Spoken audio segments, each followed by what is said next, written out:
I now open the ordinary council meeting on the 27th of August 2024 at 7:05 p.m.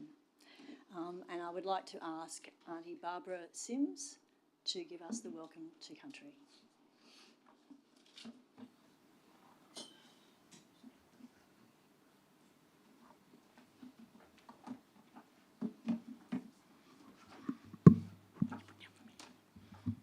Wonderful. Thank you, Lady Mayoress.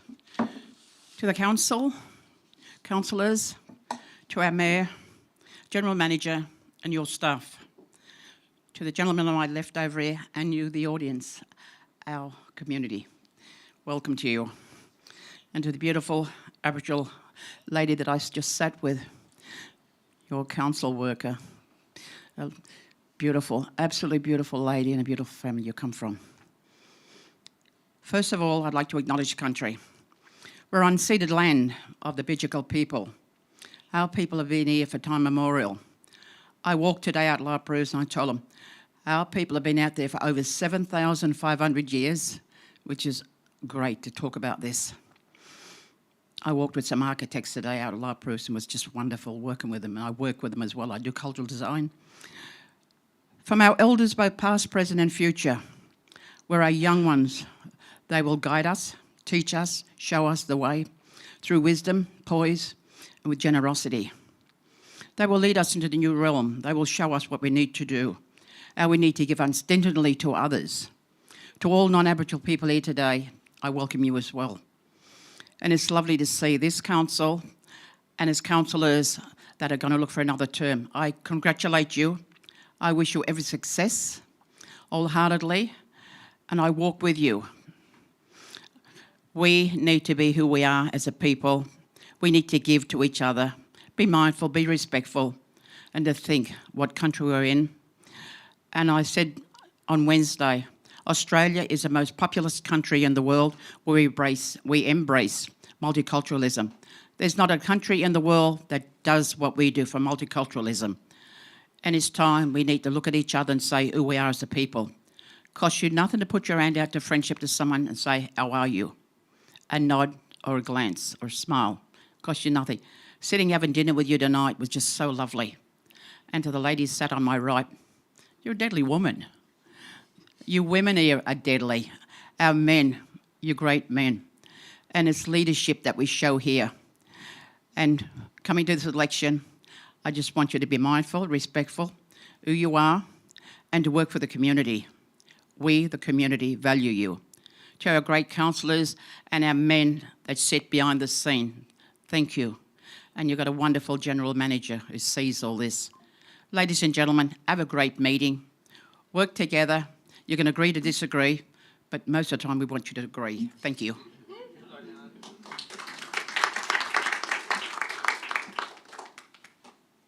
Thank you very much, Auntie Barbara, and for your leadership, for sharing your knowledge and wisdom and love with everyone in our community with such deep and heartfelt generosity. We thank you. Thank you. I would now like to ask Councillor Nielsen to read the prayer. Almighty God, we humbly beseech you to bestow your blessings upon Council and to direct and prosper our deliberations to the advancement of your glory and the true welfare of the people of the city of Randwick and Australia. Amen. Amen. Thank you.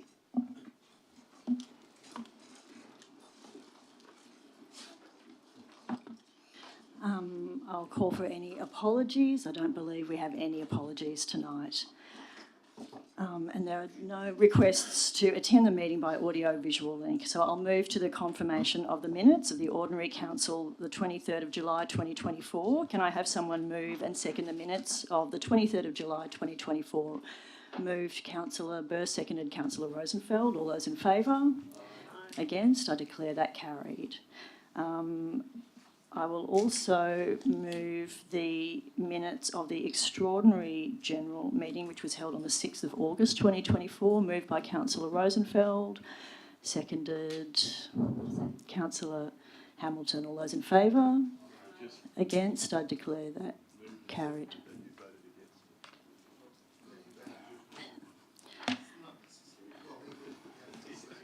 Councillors, thank you very much. Are there any declarations of pecuniary or non-pecuniary interests? Councillor Parker. Thank you, Madam Mayor. I have two declarations of interest. The first relates to my notice of motion NM73/24 relating to Coral Sea Park synthetic field usage and lights. It is a non-significant, non-pecuniary interest my partner actually plays for Maroubra United. I will be voting on the matter.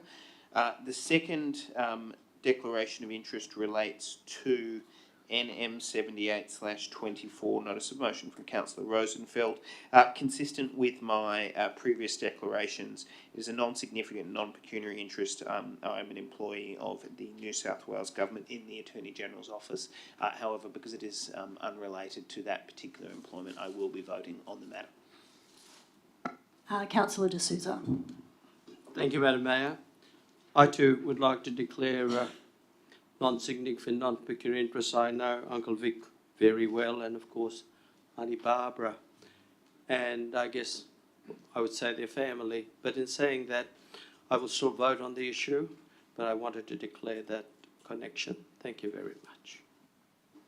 Thank you. Councillor Chappell. I suppose I better follow Councillor Parker in declaring a non-significant, non-pecuniary interest in his notice of motion relating to Coral Sea Park, since both of my daughters are members of Maroubra United and both won their last exam. I too would like to make a declaration. I'd like to declare on MM42/24. Auntie Barbara Sims and Uncle Vic Sims are known to me and are friends through the community. Also NM72/24. Heidi Dockerlil is known to me through the community. And also for MM40/24, I do know one member of staff at UNSW Spree, but not the person who would be involved in this. So I will be voting on these matters. Thank you. Councillor Olive. Yes, Heidi Dockerlil is also known to me through the community as well, as is Auntie Barb Sims.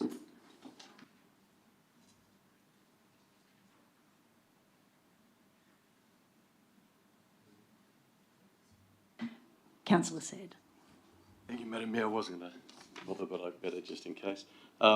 I declare non-significant, non-pecuniary with NM73/24. Adam Lee is known to me, and I used to be on the board of Maroubra United.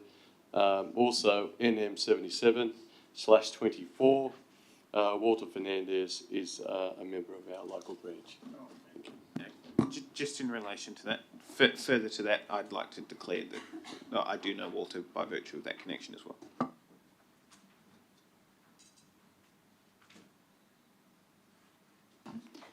Thank you, councillors. We'll now move to the address of council by members of the public, and I'll read the chairperson's announcement and privacy warning.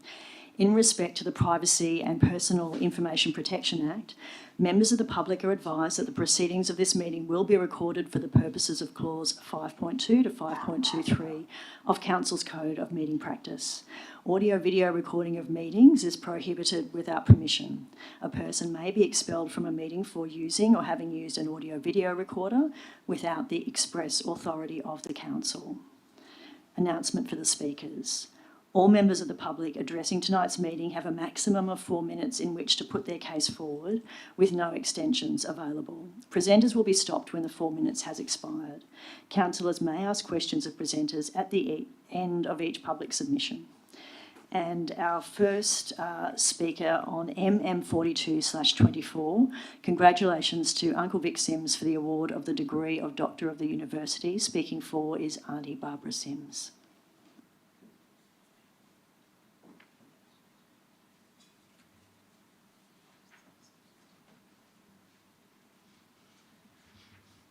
I'm so sorry. Lady, I need a box, don't I? I'll box you later. Lady Mayoress, thank you so much. Our General Manager, thank you, and to your wonderful staff here. To our councillors, thank you. It is a great honour in our family to see a mission kid done well. Vic, myself, 4 of my other siblings, we were taken away, removed from the mission at La Perouse, Stolen Generations in 1956. I was an 8-year-old. Vic was 10. And to have this award and been honoured in such a way speaks volumes. If our dad and mum was here today and seen this, and to have you along there at the university with me, great honour. I absolutely admire you, and it's wonderful to see. So we've got a great mayor that comes to these functions like this and goes out in the community. And to be on unceded land and have this young man, or the man older than me, receive such an honour. He was singing as a 9-year-old. He toured New South Wales, country New South Wales. He was asked to leave a swimming pool because he would contaminate the water because of his blackness.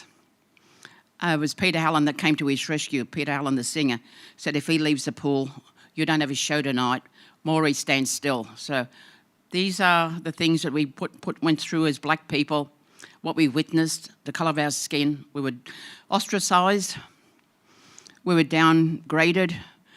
We weren't people in our own land, and he went on to become bigger and better. He was singing before Yotha Yindi, before Jimmy Little, before some of our great entertainers today. And like I said, coming from the mission, he had to get permission from the manager, 3 welfare officials from Sydney, the local policeman was Mr. Beecroft at the time, to leave the mission to entertain. And that day we were taken away in 56. There was 3 welfare officials, the manager, the same policeman, but we were taken in black chauffeured cars to Albion Street and charged with neglect. Our mother had a heart attack and we were removed and separated. Today I stand tall. I am Deputy Chair of the New South Wales ACT New South Wales Stolen Generation Council. So I'm very honoured, I'm privileged and I'm proud. And to have my brother honoured in such a way, a doctor of his entertainment industry and world. I was only hoping Cole Joy could have been there to see him. But I'm privileged and proud of him. And I turned to her and I said, mission kid done well, if you recall that. And I welcomed everybody onto unceded land at the university to walk, to be in the company of great Australians. We are all Australians. As an Aboriginal woman, I say many, many times, we are all Australians. We are here in this great country of ours. There's no other country in the world quite like it. No country can come up to the stamina or the standards that we have here in Australia. We walk in freedom, we walk in diversity, we walk in unity and in harmony.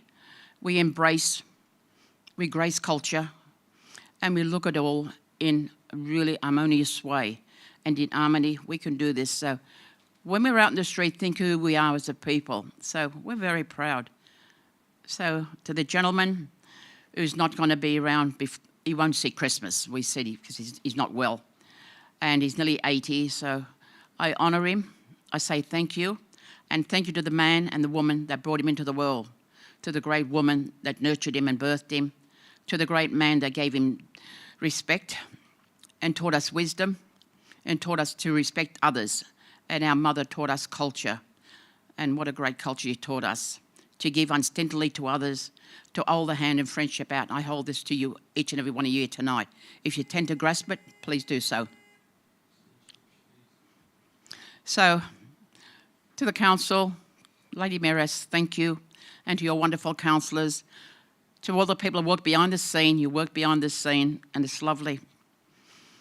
And the beautiful lady I sit with, I do a lot with your family. So your dad and your mother, we do things culturally. We walk together, we do smokings together, we do cultural talks together. I feel 10 feet tall. I know I'm only a little shorty, but humanity, I grace. I look forward to tomorrows. And we often say, if tomorrow never comes, where will we be? I know who I am as a person. I embrace unity, and I uphold that, pledge what I do, so I can give to you, I can listen to you, I can walk with you. So, ladies and gentlemen, please be who you are and think of others that are yet to come before you. Thank you.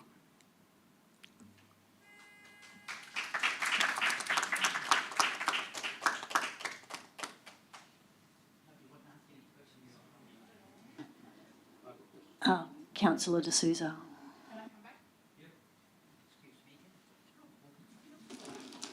Before I start, Andy, I want to give you this as a thank you from all the Can I embrace you first? Don't go away, please.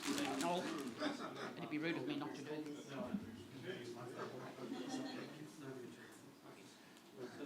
I accept with great pleasure. Let me ask the question that you've given me the opportunity to ask. So, Auntie Barbara, I just need to ask you something, and we'll need the microphone. Most probably in your case, you don't need a microphone, but the right thing to do is to use the microphone. But in saying that, Auntie Barbara, you've seen it all. You've seen the inequity that exists, the injustices. But people like you are on the road to help us with reconciliation and getting back on track. The question I ask you is that you should be bitter and angry and all that, like some of the others.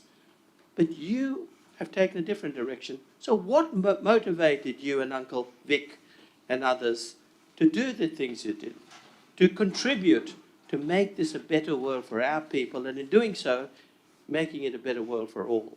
Can I answer you? It's what's been instilled in me by our mother. Our mother's a great woman. I only wish I had her here with me. To the dad, who never got to fulfil his life, didn't see his mother, didn't know his mother. She died 6 days after he was born. As a stolen child, I look at things and say, it was wrong, that happened to me, should never happen, but it's taught me a lot. I entered university as a 40-year-old student. I'm an alumni from Sydney Uni. There were times I walked from Central Station to uni. I had no money. I lived at Campbelltown, Lumiere. I didn't qualify to stay in because I lived the other side of the tracks. That made me more determined than ever to say, I can do this. I can be someone. And I did stand for your council here. I campaigned with women outside here and men. What a wonderful experience that was for me. My first stint at politics was at Campbelltown. I ran on a Labor ticket with Michael Knight, who you might remember was involved with the Olympics Committee at that time. I've been involved in Liverpool Council. I stand up, I put my hand up and have a go. I'm not afraid to say something that I feel is right. I will challenge people. I do question. And I do get answers back that I'm not pleased with, but that's life. I can turn the other cheek. And often I'll say, should I have? But if I'm going to live in this great country of ours, I've got to toe the line as well. I could probably have a conversation with the devil and he'd probably talk to me back. But this is life. This is who we are as a people. I embrace each and every one of you here. To our audience here, we are great Australians. That's who we are. And we'll forever be great Australians. So it makes no difference, colour or creed. That's our makeup. It's what's inside. So we all bleed red together. Think of that. We don't bleed multitude of colours. We bleed red. And once and for all, we can say, this is our land, all of us. So Australia belongs to all of us. I could be bitter, I could be evil, I could be nasty, but it's not my makeup. My mother taught me well. My father told me, do right what's out there. Noel, you and I have done many things together, and I'm thankful for you. Philippa, we will have long journeys together still. And ladies, be strong. Don't let anyone tell you you can't. Don't ever take the you out of you because you're just too deadly. And men, you're the warriors here. Our women are here to be nurtured. So if you can nurture the women here, you can be the warrior men you should be. It says a lot. I'll always be your friend. You ever need anything, need to know anything, don't hesitate, ask me. I don't possess to know it all, but I'll tell you what, I'll have a go. I'm not afraid to talk up, and you won't leave me standing behind the door like you used to be. So I love you all, and I embrace you all, but I've learned to be strong. I'm empowered. I sit on many committees, and I tell people exactly what I feel and how I think. If someone's doing something wrong to someone, I'll let them know. We all have a heart, we have a mind, we have a soul, and most of all, we're embedded in this body. Let's walk together in unity. Thank you.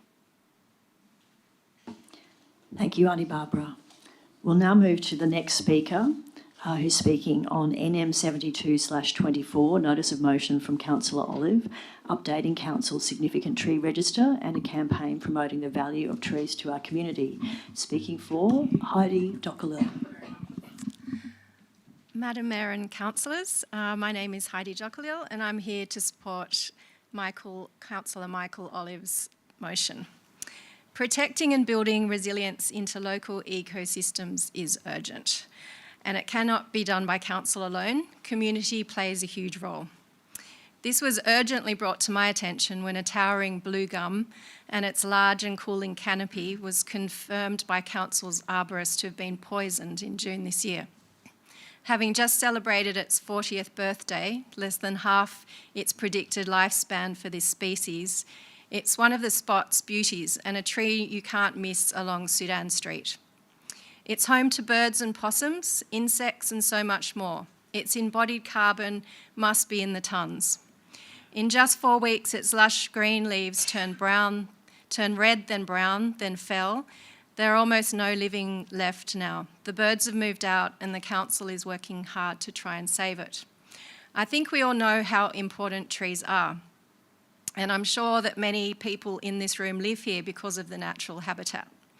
We know that trees feed and house wildlife, improve air quality, reduce cooling and heating energy use, and are a natural sponge, absorbing stormwater runoff, so that's good news for our beaches too. They are psychologically and physiologically restorative, and a recent study published in Nature magazine presented some poignant facts, how much our neighbourhood green spaces enhance our health.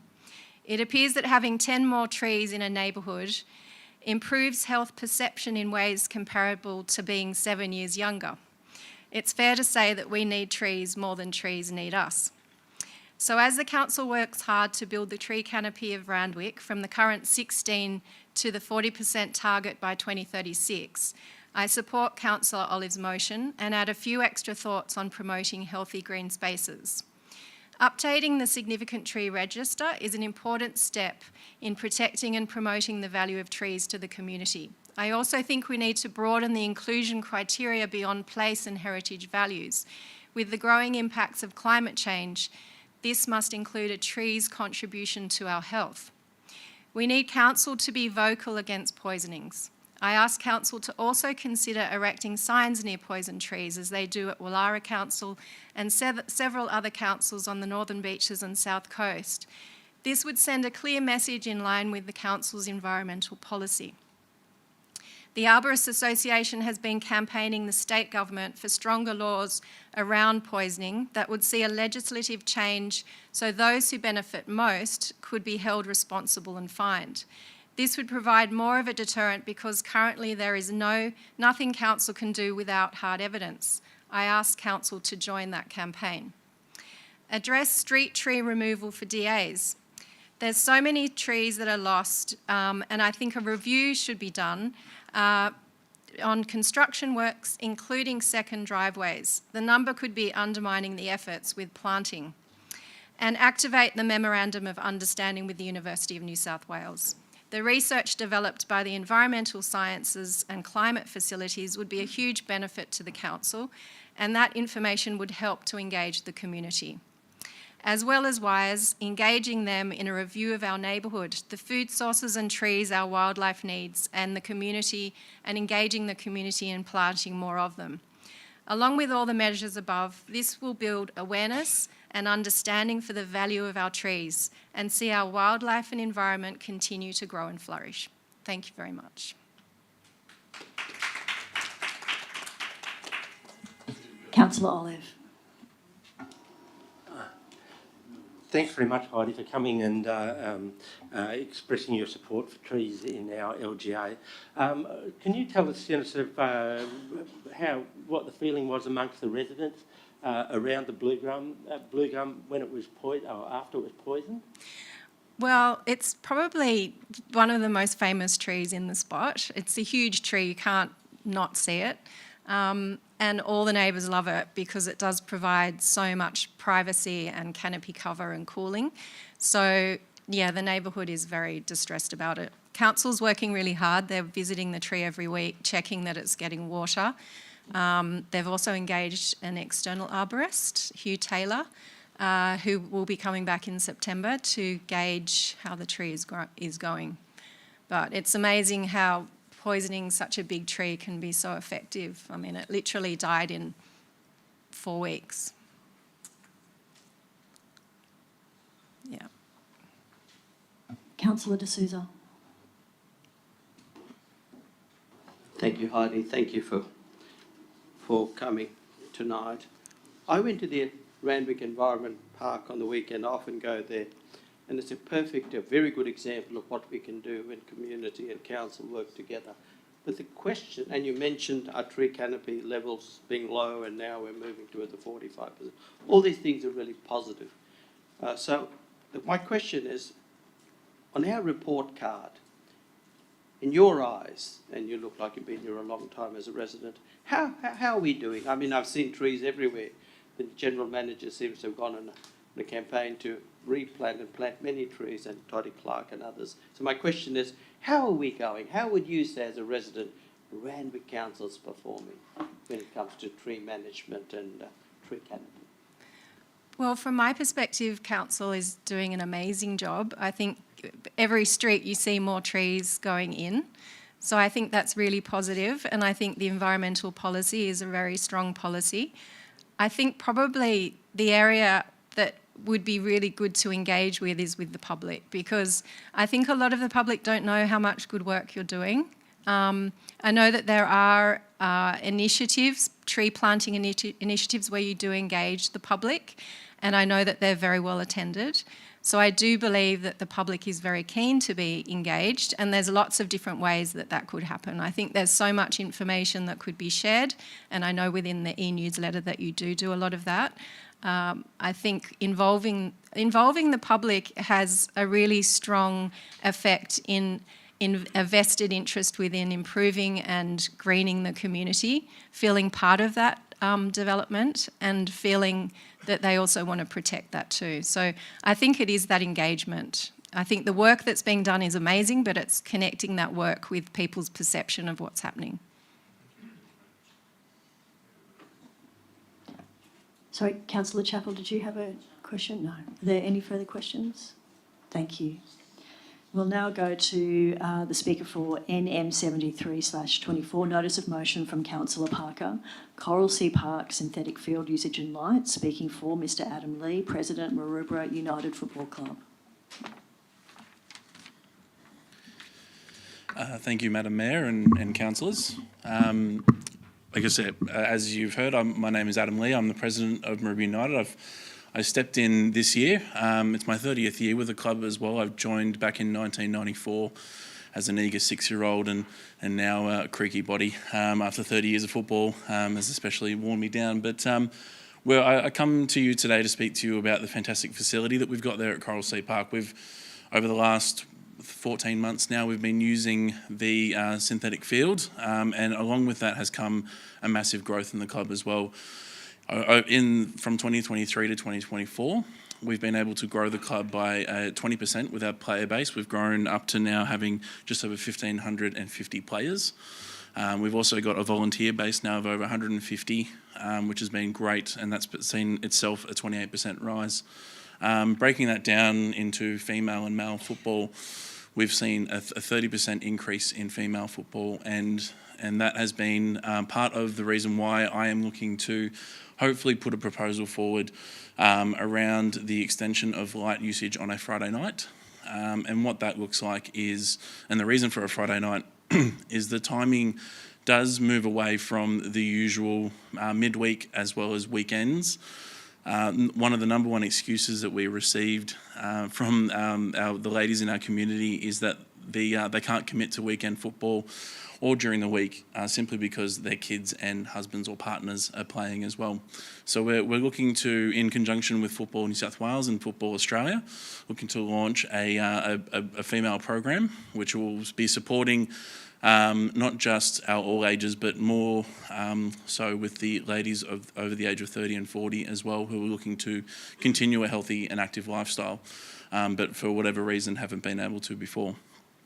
So that is the main part of our proposal, and also looking forward, as part of our growth, we've also, I guess, are slowly outgrowing the facilities that we do have there at Coral Sea Park.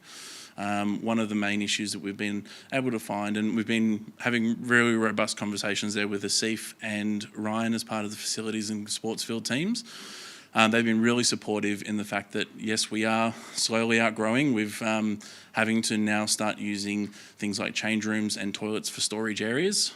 We are trying to do our best to maintain storage stay in the storage rooms. But yeah, simply just with the growth and the community will continue to grow as well, I hope.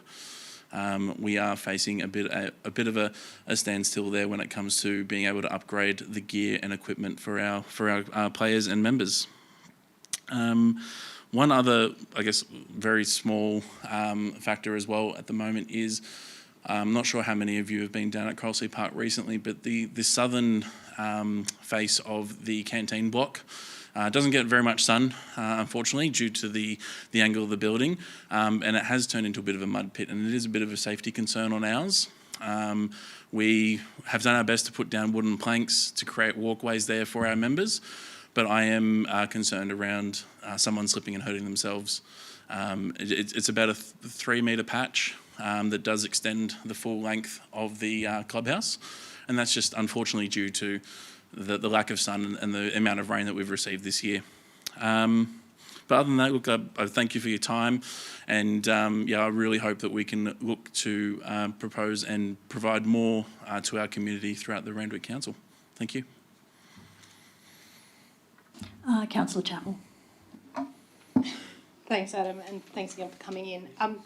I think the motion is great and support it. I actually had a question more generally about the facilities down there, because those toilets are terrifying. Do you know if there's a plan on foot with council to get like an upgrade of those in the future? So we have raised it. So we do our best on almost every 3 to 4 days. We have one of our volunteers does clean it out every week. Unfortunately, it has been subject to some vandalism of late, and that has been noted with council, and they acted very quickly as well to fix the boys' toilets in particular. Unfortunately, someone had taken a baseball bat to those and had knocked over all the toiletry accessories, and even the light switch was damaged as well. Again, a credit to Asif and the team there. They acted very quickly, and that was fixed within 24 hours, which was great. But so part of our larger proposal around, I guess an upgrade of the facilities block does include an upgrade to the toilets as well, especially the female toilets. We've noticed that they, for whatever reason, get an extra attention there from the locals, but doing our best to make sure that we do have someone there on site to hopefully stave away the people who are causing damage. Thank you, Councillor De Souza. Thank you, Adam. Thank you for coming tonight. Adam, I was the mayor that built the first synthetic field in Randwick City at Heffron Park, and I was very proud of it. And since then, we've built many more, and community has benefited. So I've heard others argue, and some of them sit in this room, that synthetic fields, we get microparticles and nanoparticles on plastic, and it gets washed into our waterways, and they're a threat to marine life, etc. And you may have a view on that. But my question, you can answer that too if you have an answer to that. But my question is, the advantages, the benefits the community gets from these synthetic fields, the ability to play even when it rains, to increase community activity, as you say. Surely, shouldn't that outweigh the negative effect from all these other things? Thanks, Councillor De Souza. I think from our side, the view on the materials used for the Coralsea Park synthetic field has been an upgrade definitely on previous synthetics. The players for themselves have made a note of how much less stress on the body it takes compared to other synthetics built, which has been great. In terms of the environmental impact, look, I'm no expert, so I can't speak for it, but I feel like the materials used have been a lot more positive and a lot more forward thinking as well. I notice when I walk off other synthetics, my skins, my socks, everything in between clothing wise is full of rubber beads. When I walk off Coralsea Park, that is not the case anymore, which has been great. In terms of the usage of the field, we have now turned into a 12-month club, and that has has been a great advantage to the children in the area in particular. We've been able to, last year we ran a summer program which catered for 250 kids. And this year we've already, after putting the word out 2 weeks ago, we've already had 270 applications come through for this summer program as well. So I'm envisioning that we'll probably be supporting about 500 children through those programs and hopefully more through the adult programs as well. Councillor Rosenfeld. Yes, I do also support the motion. I just wanted to know, you might be aware that just this year, Randwick Rugby Junior started doing Friday nights at Nagle Park. Did you get the idea from that? Because that has been, I spoke to the general manager, has been quite successful at that Nagle Park on a Friday night. Yeah, it's definitely been, I guess, that last straw for us in terms of seeing that happen. We have lobbied before around Friday nights, and that was on the back of the Eastern Suburbs Football Association starting a Friday night competition for the over 35 men's. But yeah, definitely seeing the success there at Nagle Park. We hope as well, I've grown, well hopefully I've grown a connection there with the local dog walkers as well, and we've been having a lot of conversations around the space and trying to make sure that we're respectful of their space and they're respectful of ours, and hopefully having the lights on a Friday night around the synthetic will provide them a little bit more as well, so not just benefiting the football community but hopefully benefiting the wider community as well. Thank you very much. Thank you. We'll now go to the speaker for NM 77/24, notice of motion from Councillor Chappell, report on the future of shark nets in the Randwick LGA, speaking for Walter Fernandez. Thank you. Thank you, Mayor. Thank you, officials, and thank you, councillors.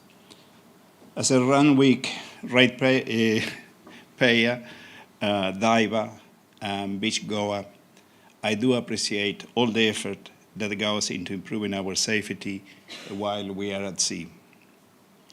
However, shark nets are ineffective in protecting humans from shark bites, and that they also harm marine animals. Sorry. I have the opposite problem.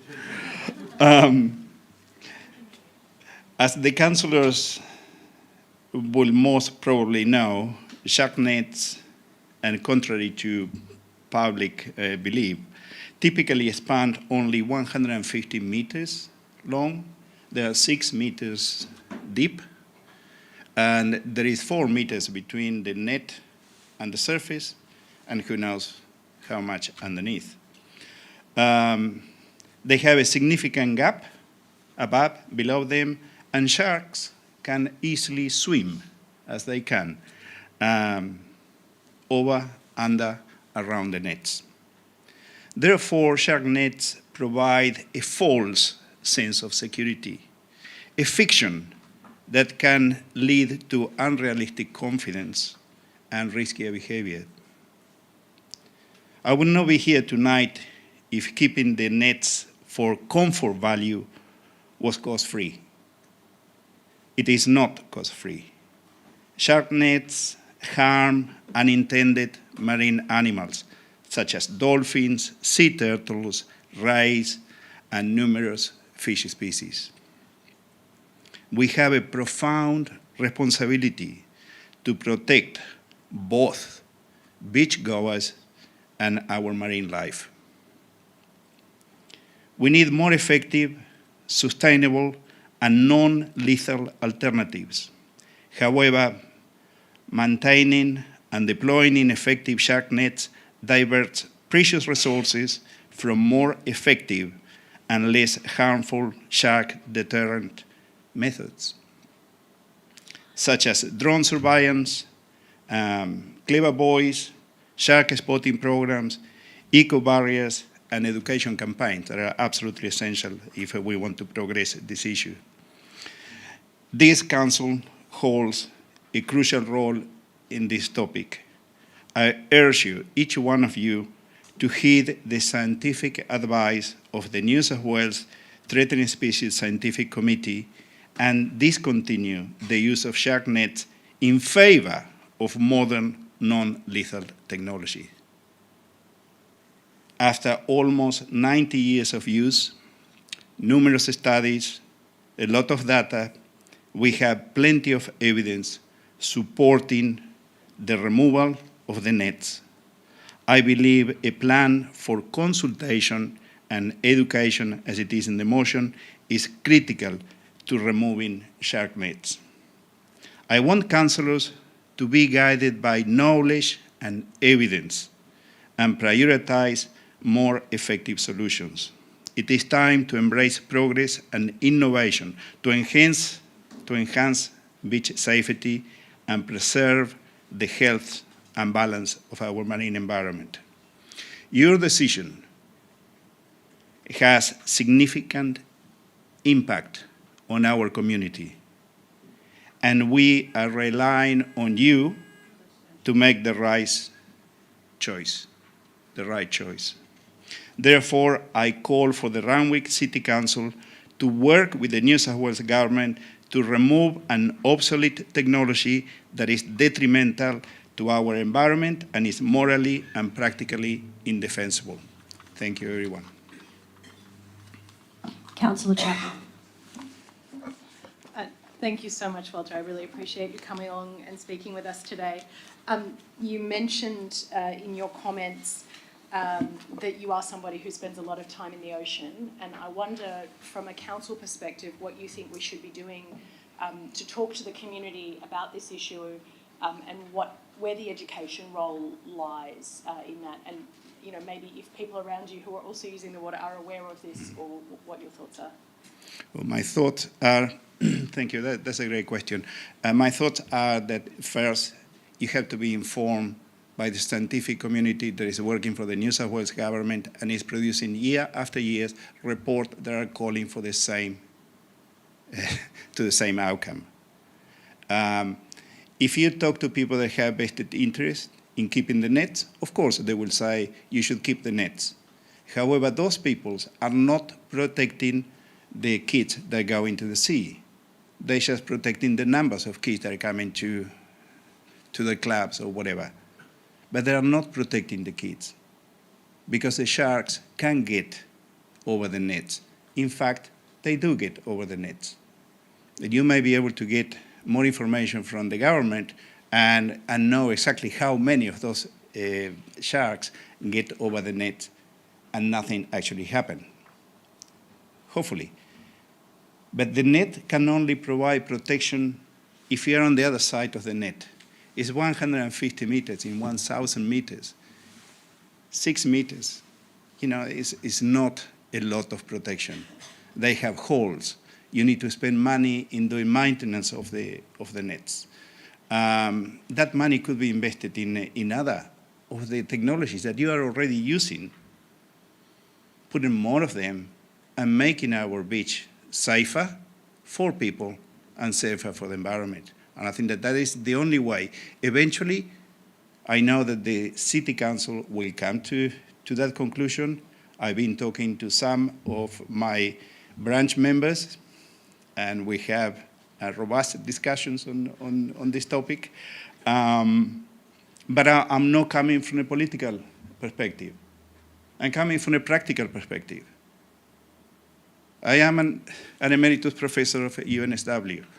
I live here, I dive here, I want to be safe when I'm diving, and I know that the nets are not making me safe. I know that the nets are trapping food for dangerous sharks.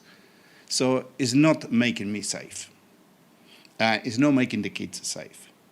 They only cause damage. At one point, each one of you will be able to see that and stop the political arguments, because you have no scientific argument against nets.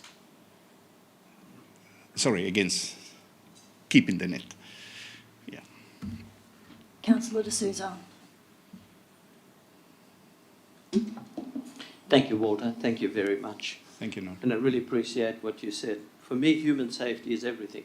Human life, the protection of human life is everything. I even would prioritise it over marine or animal life, but that's a story for another day. Firstly, you use words like obsolete technology. We've got better ways to protect the community.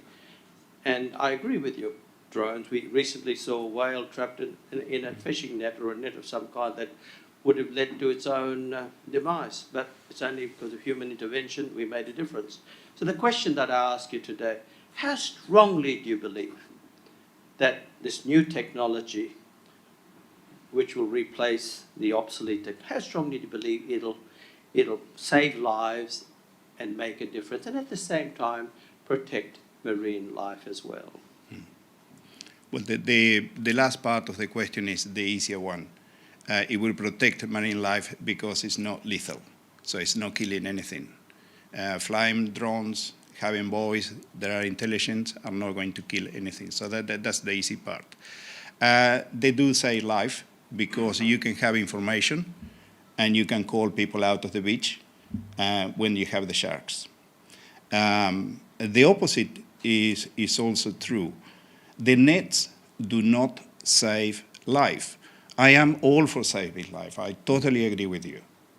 We must prioritize saving life. But the nets are not the way that you save life. The nets are not saving life.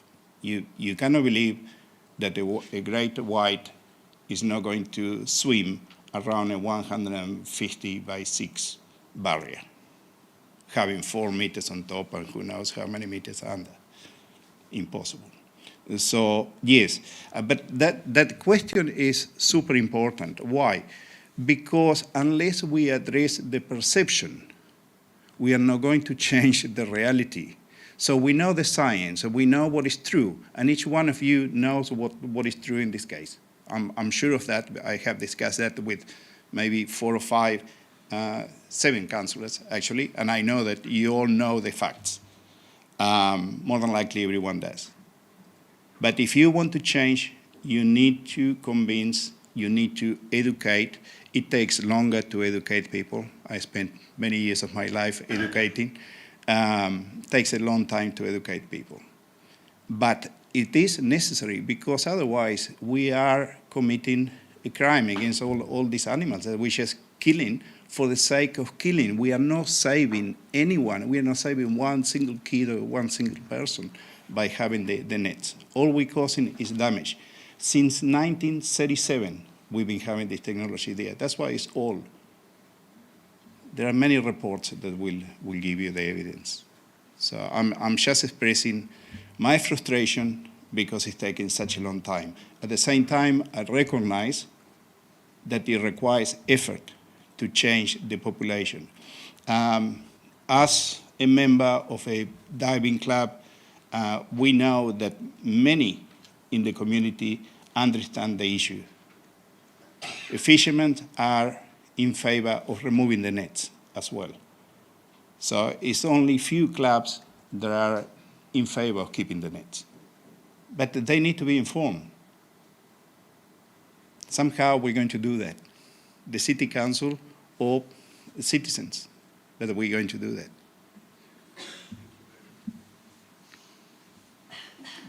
Thank you. We'll now move on to the Merrill minutes. And we'll go first to the one that was published in the supplementary paper, MM42/24. Congratulations to Uncle Vic Sims for the award of the degree of Doctor of University. I will take this as read. And of course, Auntie Barbara Sims spoke very eloquently and movingly about her brother, Uncle Vic Sims' achievements, which are considerable. I was very lucky to receive an invitation to attend the conferral of this honorary doctorate last week at UNSW. The information was embargoed, which is why we had to put forward the Merrill Minute as a supplementary after that date. But Uncle Vic Sims is known, I think, to all of the councillors. Some know him very, very well, have known him for very many years. And his achievements and contribution to Australian music and over recent years to education and to health, particularly in First Nations communities, is something for which we all owe him. Our community owes him a very deep debt of gratitude and it was a very moving moment to be at this ceremony, and of course it was a graduation ceremony for many other university students there, and so it was quite a large event. So I commend the motion. If there are no speakers, I will put it. All those in favour? Against? I declare that carried. We now move to MM 36/24, acknowledgement of outgoing councillors.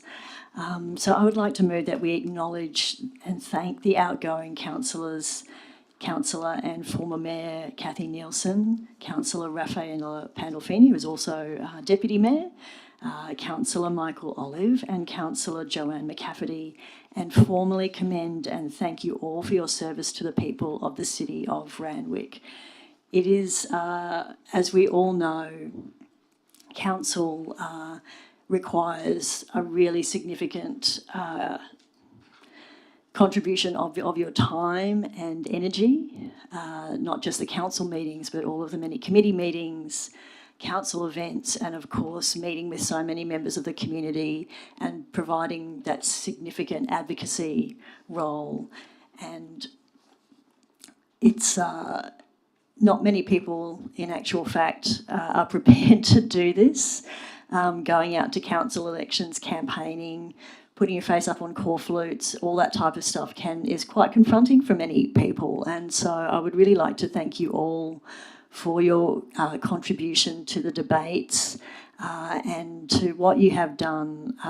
You will leave a legacy in our society, in our community, whether it be in local playgrounds, in events that you've put forward, or for individual people that you have stepped up to represent for matters both big and small.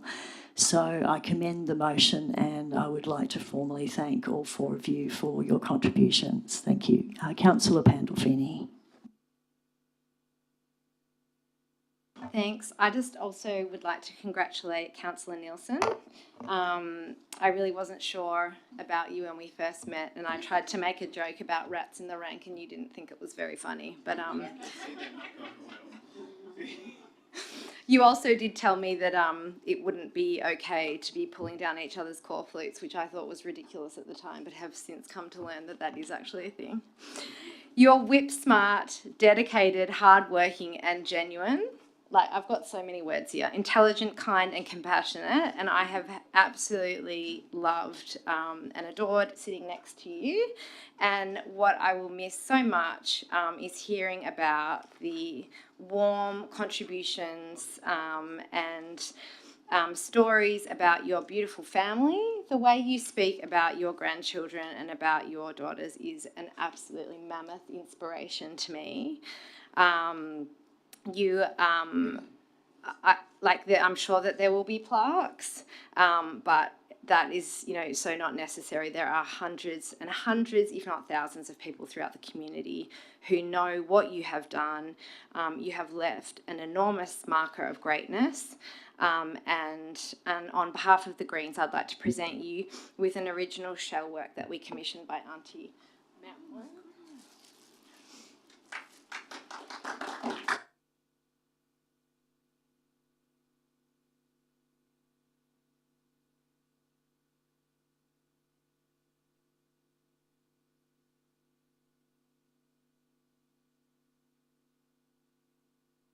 I would also like to thank Councillor Olive. It's been a privilege to serve with you. My goodness me, the fastidious attention to detail is going to be missed, or perhaps not missed by some of the people on council. But I think you're the nicest person in this room, and everyone likes you, which is a huge a big plus. And I would just quickly like to say that I have adored the creative aspect of being on council.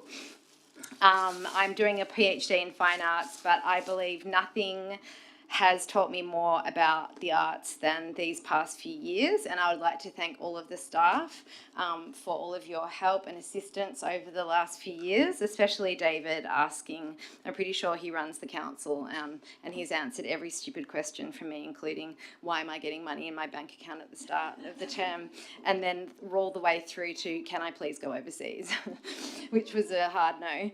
That wasn't a rat move, it was with beliefs. But I certainly don't believe that council is just for roads, rates and rubbish. I think that disregards major parts of the community.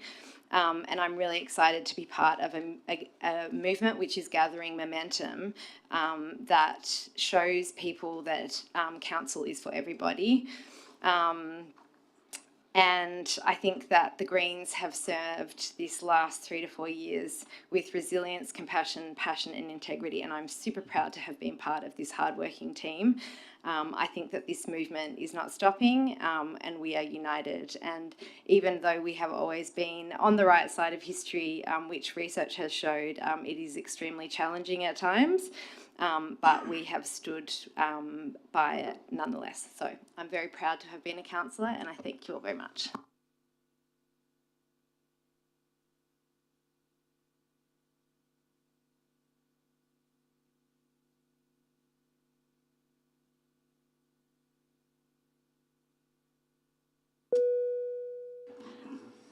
Councillor Nielsen, are you speaking?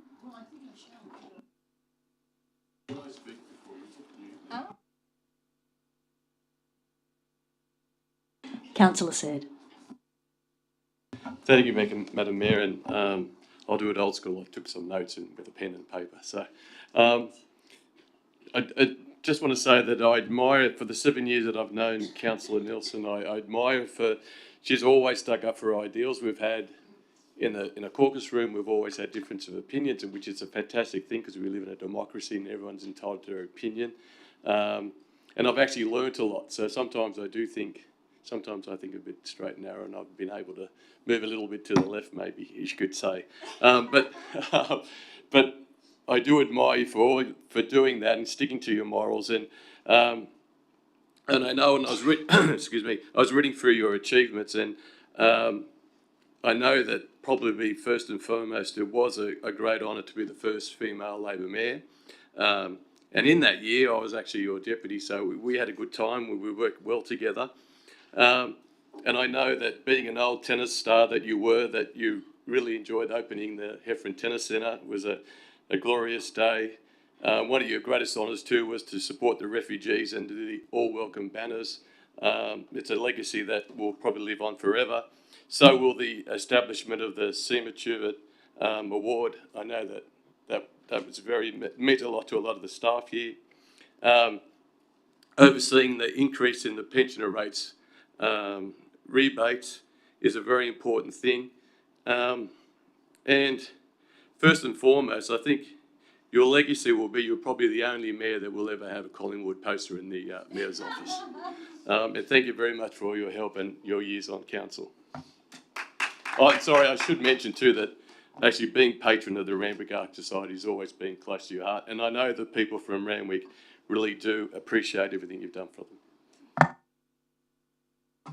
Thank you very much for those kind words to you, Madam Mayor, and to my fellow councillor here who sits beside me. And yes, we do enjoy quite a bit of banter, don't we? And thanks very much to my former Deputy Mayor. Thank you very much for those kind words. It's been an honour and an absolute privilege to have been given the opportunity to represent the people of the great city of Randwick. When I was first elected, Randwick Council faced the very real threat of amalgamation, and I'm very proud to say I never supported this outcome, and also that former councillor Tony Bowen and I paid for the legal advice which convinced the majority of Randwick councillors to vote against amalgamation. In 2018 to 2019, I had the great honour of serving as mayor, the third woman to serve in that position and the first Labor woman mayor. Serving on council is a team activity, and it's important not to crow too much about our own individual successes, because almost everything a councillor achieves is because a majority of councillors support the proposition, and there are many times when we vote unanimously. Randwick City is a great place to live, work and play for so many reasons, and the credit for the improvement is certainly not just due to councillors. We are but part of the team. The real workers are the council staff, from the general manager, the directors to the outdoor staff. Wherever you look, you can observe the teamwork which is shown by our staff due to the leadership, guidance and encouragement from the general manager, Ray Brownlee. There are so many people I should thank, but I'd particularly like to highlight what a privilege it has been to meet so many traditional owners of this land, especially Nolene Timbery, chairperson of the La Perouse Local Aboriginal Land Council, and other aunties and uncles, and especially Auntie Barb. And I'm truly sorry the outcome for the Voice was not a positive way forward, but I continue to be inspired by their resilience and optimism. Thank you especially to my fellow Labor councillors around the table here tonight, and to former Mayor Paul Tracy for all his help in my election campaigns, and to the residents and committee members of the local precincts, Clovelly, Coogee Bay and Randwick, for their suggestions as to how council can improve the local community. It's been wonderful to meet so many of our council staff in so many areas of responsibility, from town planners, graffiti removal, stormwater, communications, libraries, events, social services, garbage removal and environmental sustainability, to name but a few. It's been an absolute privilege to represent the community of the City of Randwick, but the best part of retiring on one's own terms is that now I can spend my time reading novels rather than business papers. Yeah. Thanks, everyone. And thank you for the beautiful gift from the Greens. I really think that is so lovely. It's so beautiful. I can't believe it. Thank you.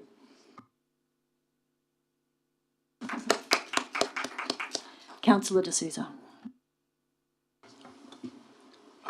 I too would like to compliment Councillor Nielsen on her term as mayor. We never always saw eye to eye, but I respected the fact that she had strong views and she believed, by being a former journalist, her moral compass was always well calibrated. Now, there are many things you remember people for. Councillor Said mentioned the first Labor mayor, female mayor, and Councillor Pandafini talked about the arts. I respect Councillor Nelson because she looked after our environment. She looked after sustainability. These were important. They weren't on the top of her party's agenda, but on her agenda, it was very important. And for that, I take off my hat. I knew if there was an issue about the environment, she would strongly research it and strongly express a view, which made a difference to our community. More importantly, the protection of the environment. The other thing, of course, which I, again, bring up is the arts. As I follow the Instagram of the Art Society, Randwick Art Society, I know Councillor Nielsen is the patron and often see her in many of the photos. But what a great accolade, or what a great, whatever the word is which escapes the moment, the thing to be recognised. Councillor Nielsen is going to be in the Archibald Prize the coming year. She's been chosen, her group, I think the Art Society has chosen, to do a portrait of her. What great accolade, what greater recognition can you get? I know she's the patron, but that to me was very important. The other thing, of course, we all know tennis is close to our heart. Councillor Said again mentioned about the Heffron Tennis Centre. Yes, I walk past it all the time. I live in Matraville, as you know, and I see it. And I often think how important it was. It was built at a time when there wasn't that much happening in Randwick City, but that was important. I think we named one of the courts after Todd and others, but thank you, Councillor Nielsen. So for the arts, Barrett House is another good example. If not for Councillor Nielsen, that wouldn't have come about. So continually she has expressed herself and stamped her authority on the arts, on the environment, and more importantly, she's been true to her Labor values of equity, social justice and a fair go. And for that, I respect you and thank you for being able to serve with you for the 12 years I have. I will miss you. Councillor Chappell. Thank you, Madam Mayor, and thank you for bringing this motion and giving us a moment to reflect on the commitment and time and passion that the retiring councillors have put into this council and the local community. And I think we do have to realise when councillors leave council, there's a whole bunch of knowledge and connections and passion that goes and then needs to be replaced. Kathy, as the one former mayor in the room who doesn't always mention that she's a former mayor, I pay respect to your time in that esteemed office, and for paving the way. You know, this council has a pretty good history of women in the top job, and I think you did an excellent job in that space, and, you know, there's some real incredible role model work there. I've always appreciated your progressive politics and the way you work to find common ground with others, even in times that are a bit uncomfortable, or where we're not going to find anything we completely agree with, but we all feel a little bit uncomfortable with where we are. Sometimes that's the best outcome, and I really esteem how you have collaborated and worked to find that with an incredibly mixed group of people around this table. And I do still regret that we haven't managed to recreate the Turkey incident, which nobody else on this table knows about, so we should do that one day. Councillor Olive, Michael, your contribution to the Greens team has been extraordinary. Your attention to detail on reading the council papers, even the finance ones, even the investment reports. I mean, the fan club here is enormous, and finding the smallest discrepancies or you know, things that aren't fully explained, and asking about them and making sure we all really understand this complex governance task that we're supposed to be doing here as a group. I don't think our Greens team could have done what we did without you there doing some of that work, because it gave the rest of us a bit of room to do other things. And I confess there are at least a few meetings where I skimmed the finance papers, so I'm sorry. And I will also say your commitment to the environment of this natural area, of this whole area, is so deep and profound, and I think you carry that Greens value so strongly. Whether it's the environment park or, you know, a tree in any given street, you genuinely care, you bring it here, and you make other people care, and I think that's so inspiring. Thank you, Michael. And Rafaela, thank you. Sorry, I've got 2 minutes. I don't even know if that's enough to talk about all the things that you've done while you've been on council. It has been such a pleasure serving with you. I think I boast to everybody all the time on other councils about what you managed to get done at the library with the art and creator spaces. I just think it was such an innovative thing to come into a council and think to do. And when we went to one of the concerts at the town hall, again, it felt like such a great legacy of what you were doing about trying to reactivate these incredible places that we have. Our community's crying out for places to go, and we have incredible places, and you've stuck those things together in a way that I don't think has been done before. And I also really admire how you've worked with the council teams to get that done. It's not kind of think piece down here and have them do it. Like, I feel like you've always come to the table having had that conversation, and so what you present can work. And I think that's so important. I just also, as a fellow councillor who has 2 young children, I really appreciate the struggle, and I've been so glad to be able to share those difficulties and that juggle with you. And finally, just your passion and conviction. You are staunch, and you always stand for what you believe in, and it makes us all stronger, and I appreciate it. Thanks, Raph.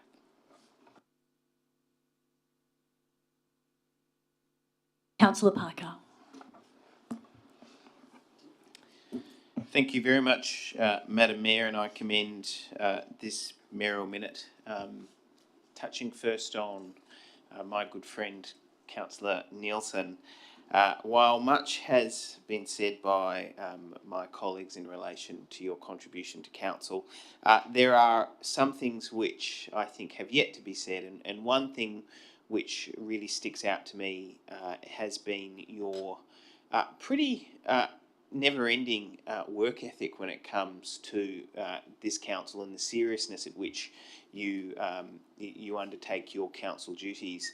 I have to say I have only been impressed when I first learned that almost every weekend you and Councillor Shuri would undertake site visits to look at development applications, proposals, and talk to local residents on site in regards to the decision making, particularly in the planning space.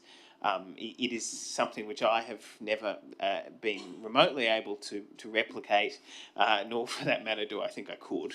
And I think that really is an absolute testament to the seriousness that you have brought to the role for over a decade at Randwick Council. And from a planning perspective, we talk about the built form of Randwick and how much we love it with a village atmosphere, and in no small part that is because of the very serious attitude that you have taken towards your work. There has been conversations around your dedication to the environment as a very strong voice in relation to heritage on Randwick Council. On almost all heritage matters, I defer to your judgment in relation to it, and I have not regretted a single decision in that particular space, despite, when we make lots of decisions, there are plenty that I can point to that I do regret, but none where I have followed your lead in that regard. Councillor mentioned, and as well as you, that your contribution in keeping Randwick Council in fighting the amalgamation, and often the contributions of individuals can be overhyped in relation to collective fights, but when it comes to the instance of retaining Randwick Council as a standalone council, it can very, very much be put at your feet alongside with a handful of other councillors, and for that, I think that that Randwick Council, continuing for many, many decades to come, will in no part be because of your personal contribution in relation to that as a steadfast defender of it. I have enjoyed serving alongside of you on Randwick Council. I know for a fact before you became a councillor you were a very keen Randwick watcher, and I'm pretty confident that you will continue to be offering guidance going forward, not just to me but to the entire Randwick team. And look, on behalf of the Randwick community, on behalf of the Labor Caucus, I'd like to really give our heartfelt thanks for a very steady and ongoing contribution. In relation to Councillor Olive, I'd like to say a thank you to you for all of your service.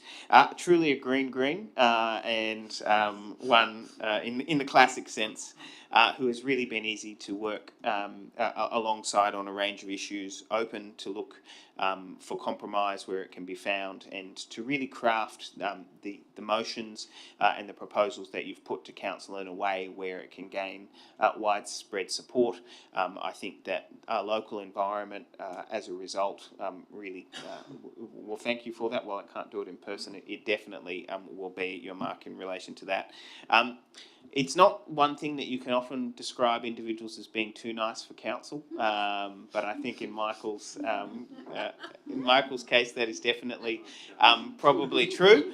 But the fact of the matter is, it has really done you well and has meant that you've been able to achieve a lot on Randwick Council. So for that, I say thank you.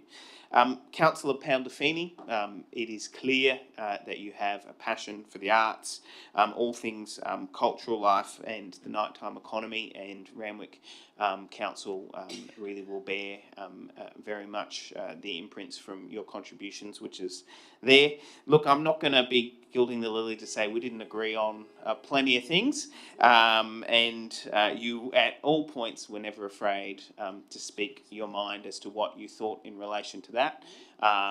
But when you did speak, we definitely paid attention, and I think that has really shown in terms of the force and the passion at which you've brought to Randwick Council.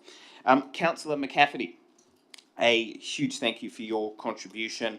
As a councillor, one of the things which you do not suffer from is the affliction that I say most of Randwick councillors suffer from, which is loving the sound of our own voices. But what I think that is really quite a mark of your contribution is you have nevertheless delivered for your community, whether it be the Coogee Piers, traffic improvements in Coogee, the Learner Driver program.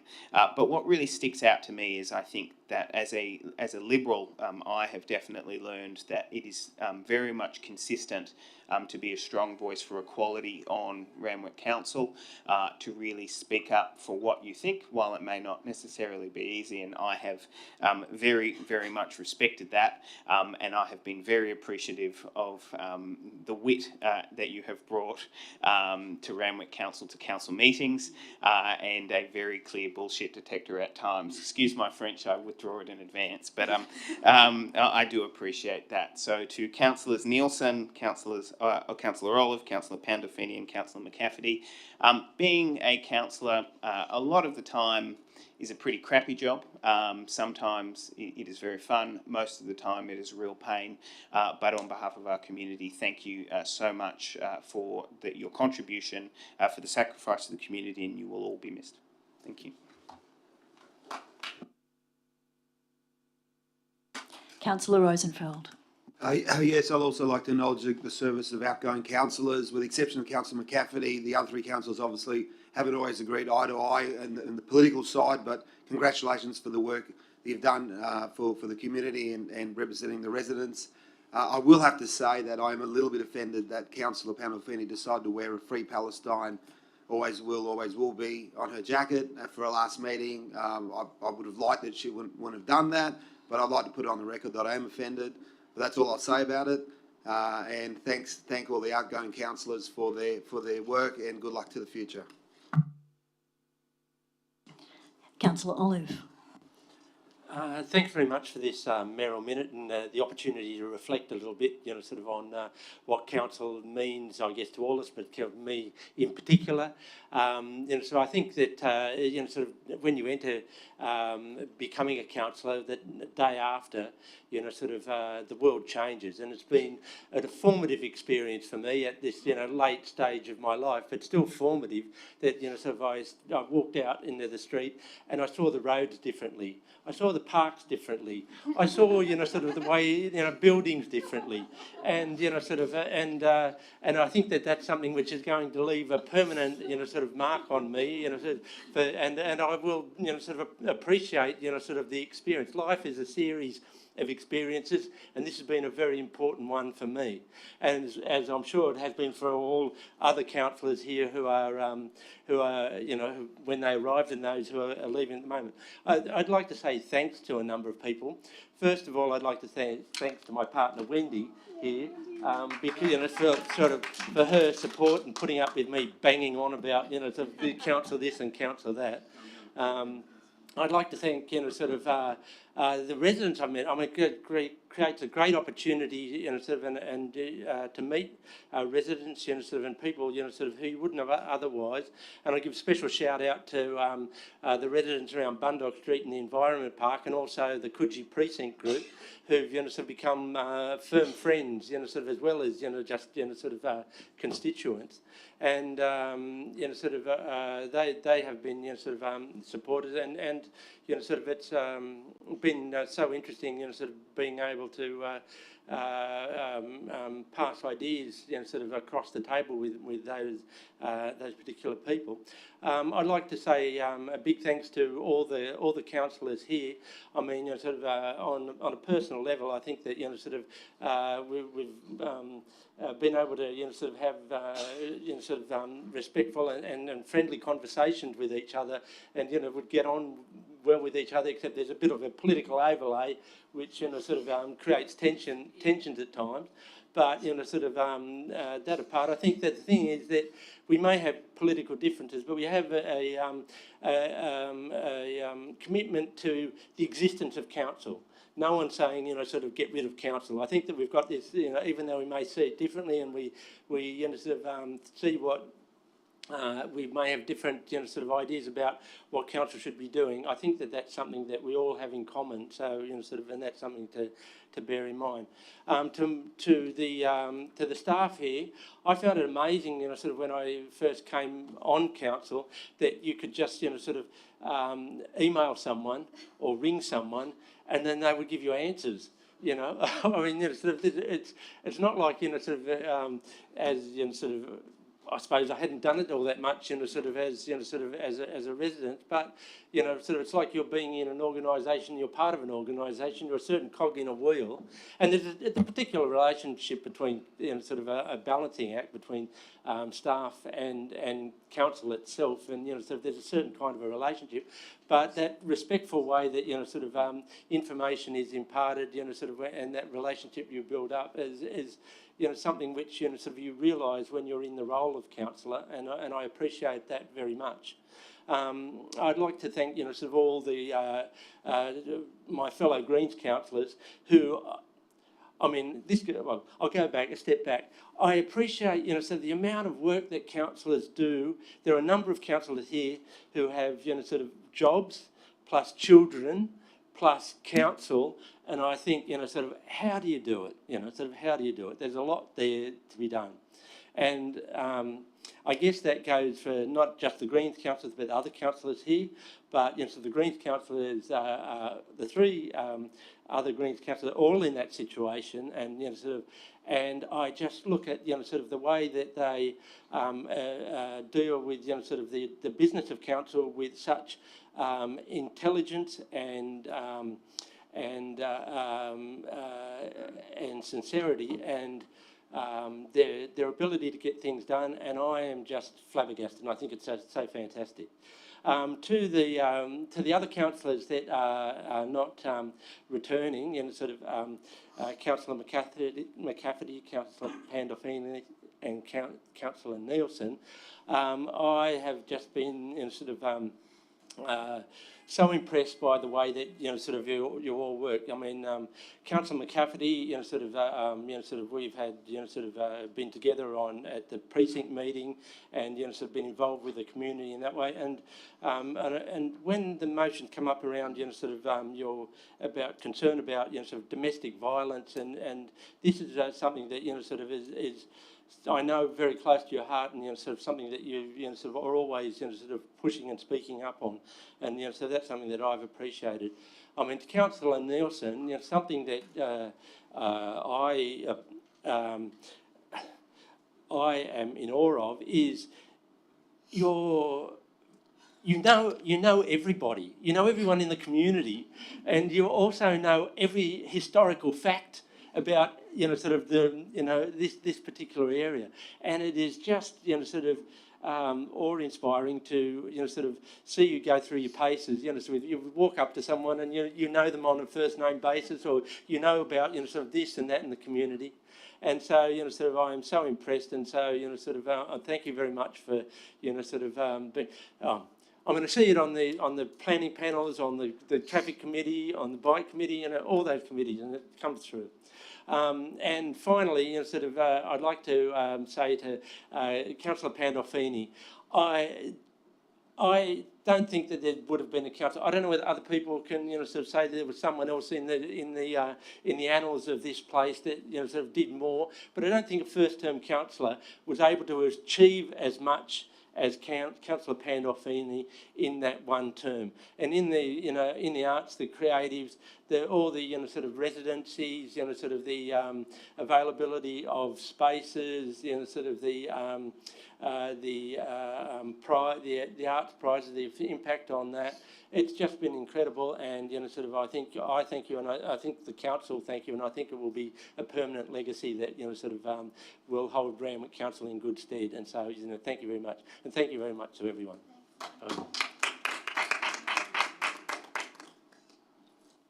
Thank you, councillors. If there's no further speakers, I will put it. All those in favour? Against? I declare that carried. We now move to MM37/24, Mayor Veach report for 2023-24. I will take this as read or quite possibly not read, but I would just like to take this as an opportunity not to reflect on my own achievements, which are incredibly modest, but to thank many people, first of all my fellow Greens councillors, for your support and camaraderie and extreme hard work. It's been wonderful to work with you over this past term and past year. To all of my fellow councillors, again, for the work you have done representing your community.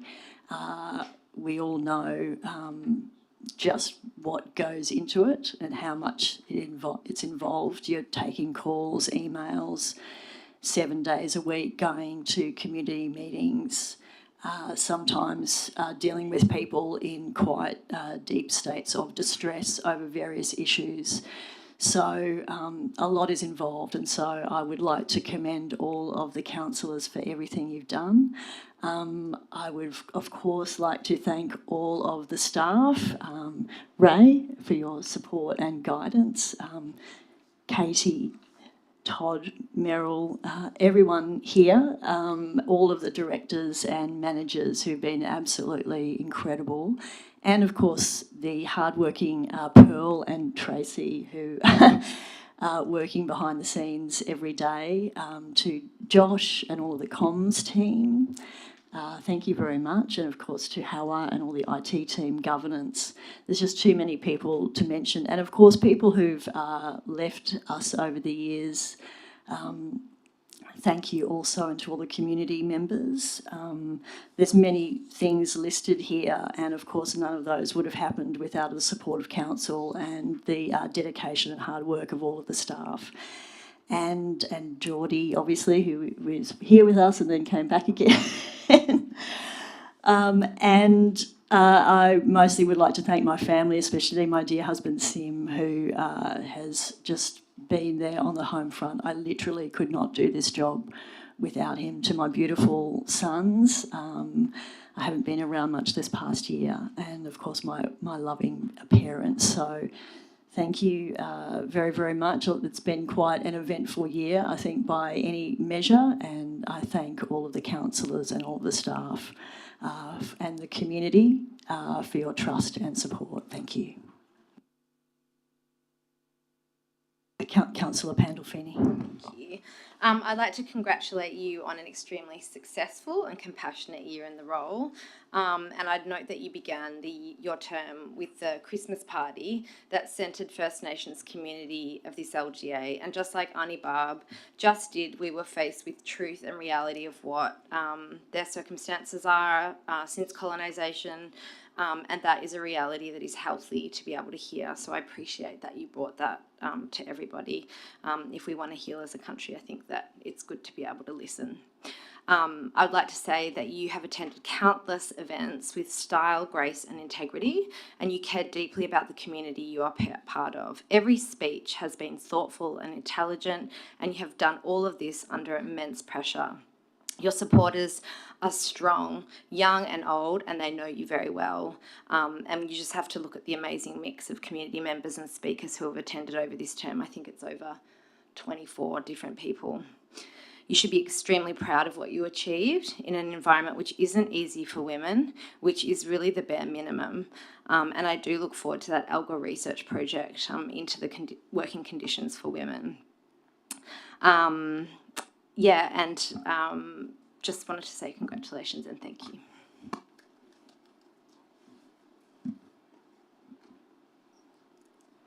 Councillor Parker. Thank you, Madam Mayor. Thank you. I commend you on your term as Mayor. One thing I can reflect on, having observed your growth over not just the last 12 months, but the several years having served alongside you on council, one consistent component of it is you have always been diligent in the work that you have taken to Randwick Council, and importantly, the mayoralty places on it a set of demands which can be, quite immense, and you have dealt with that, in my view, with poise, with composure, but importantly that you have focused on the needs of your constituents, and really understood that continues and that work continues regardless of the many different directions where we can be pulled in regards to that. The other thing which I would also say, and I think Councillor Pandolfini touched upon it, you have had quite a very clear focus on First Nations justice at a time when you can tell that it obviously is very hard for our local First Nations community, particularly in the aftermath of the disappointment of the Voice referendum, but to reiterate Randwick Council's strong interest, but also our recognition of the important place that First Nations people play inside of Randwick, I think is a contribution which your mayoralty will be remembered for. For that I say thank you and congratulations on your term, and I look forward to continuing to serve with you.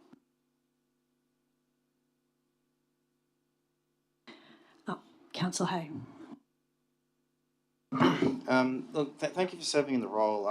We've had many disagreements regarding the direction of council, which I'm sure we'll debate over the next 3 weeks. But whenever we've disagreed, it's always been a professional and courteous, and it's not a and it's not a personal disagreement. So thank you very much. Councillor De Souza. Madam Mayor, Shakespeare says in Julius Caesar, the evil that men do lives on. The good is interred with their bones. There's many things you and me have disagreed on, and I have my views on it, and I'll save for another occasion. But what I do want to acknowledge, and how you've earned my respect, is, as Councillor Parker points out, you fought for Indigenous people. You acknowledged their suffering, their hurt, the injustices they faced. And in doing so, you brought it to the front burner, as we said. You continually did things to help our people, and for that, and for all those families in La Perouse and the surrounding areas for Indigenous families, I say thank you. Councillor Said. Thank you, Madam Mayor. I'd just like to congratulate you as well as your year in office. As you know, we've known each other for a long time, and I know that you have a very caring and a concerning disposition for everyone you know, and you brought that to your role. You actually did put a lot of effort into making sure you knew all different parts of residents in the city and made sure that it was all fair and honest. And I'd also like to say that, congratulations. There was 4 female mayors, 2 of them were Greens, and you're one of them. So congratulations. We worked together as, when I was mayor, you were my deputy for 2 years, and unfortunately we had COVID for 1 year, so it was hard. But it was great working alongside you then. It has been for the last 7 years, and I'm sure it will be for the next 4 years. Thank you. Thank you, councillors. If there's no further speakers, thank you for your kind words, everyone, and I do really appreciate it very much. I'll put it. All those in favour? Against? I declare that carried. Oops.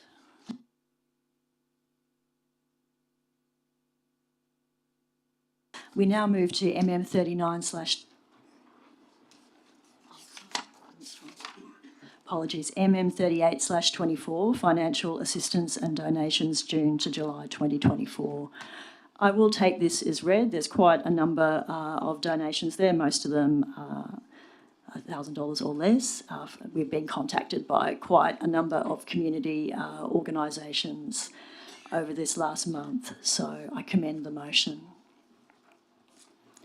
If there are no speakers, I will put it. All those in favour? Against? I declare that carried. We now move to MM39/24. Congratulations to the UNSW researchers named finalists in the 2024 Australian Museum Eureka Prize.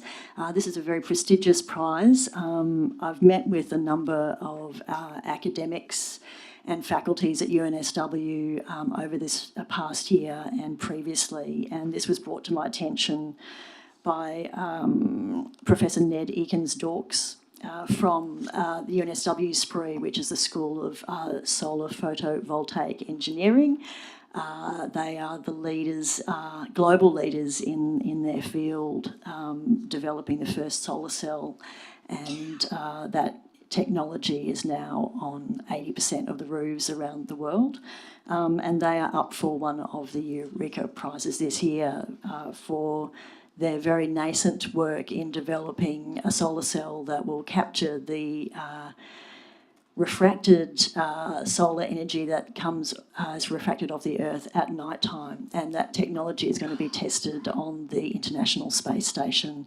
So they and a number of other groups there, Professor David Keith and Professor Stuart Tang, are all up for, and Professor Yan Son Shen have all been nominated, and we wish them all the very best. If there are no speakers, I will put it. All those in favour? Against? I declare that carried. We now move to MM40/24, collaborating with UNSW on integrated renewable technologies and net zero apartment retrofits, call for a report. So again, at that same meeting, one of the interesting things, any councillor, UNSW has got, we've had disagreements on certain issues with UNSW, but I'd encourage any councillor to contact any of the faculty members there, any of the units who are doing really interesting research. They're really interested to meet with councillors and share,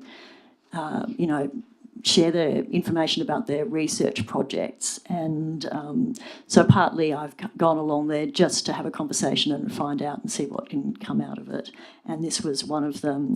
Again, UNSW Spree, the School of Photovoltaic and Renewable Energy Engineering, is doing some really interesting work developing technology to integrate solar panels into the fabric of new buildings, and they are also looking at ways to see how we can retrofit apartments, and that has proved a significant challenge for council in achieving our target of 60% emission reductions community-wide by 2030.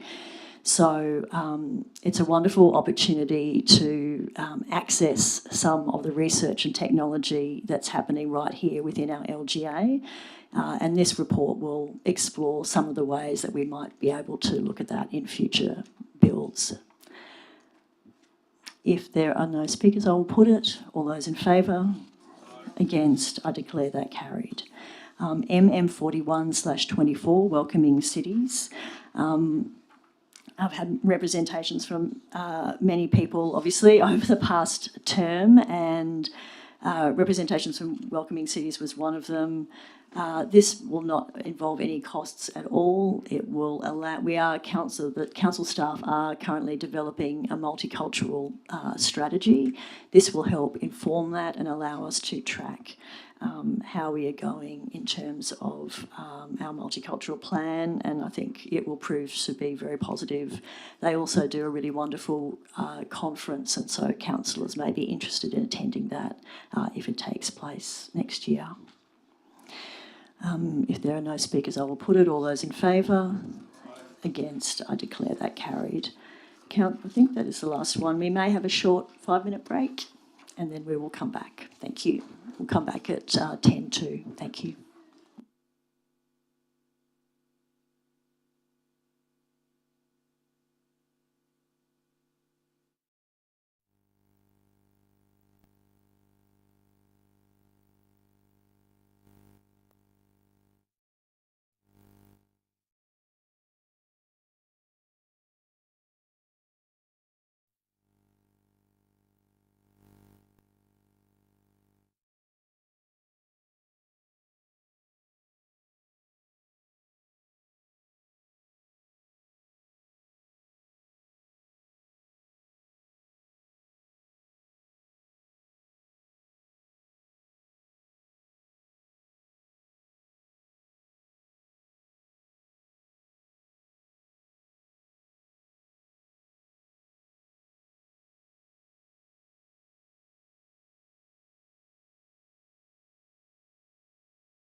I will reopen the meeting at 8:56 p.m. We will now go through the reports in seriatim. So please challenge any items you wish to discuss. CP41/24, reports from Fire Rescue New South Wales, 268 Anzac Parade, Kensington, and 100 to 120 King Street, Randwick. Unchallenged? No. Unchallenged. CP42/24, variations to development standards under clause 4.61 to 31st of July 2024. 1 to 31st of July 2024. Unchallenged. CS42/24, Coastal Areas Summer Readiness Plan, challenged by Councillor Burst. CC16/24, fundraising options for the Step Out Speak Out Walk, unchallenged. CC17/24, Alfresco Randwick on-road dining report on 12-month trial, challenged by Councillor Olive.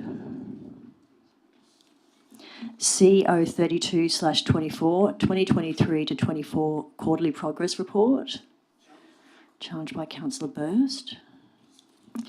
CO33/24, draft 2023 to 24 financial statements, unchallenged. CO34/24, monthly financial report as of 31st of July 2024, unchallenged. CO35/24, investment report to July 2024, unchallenged.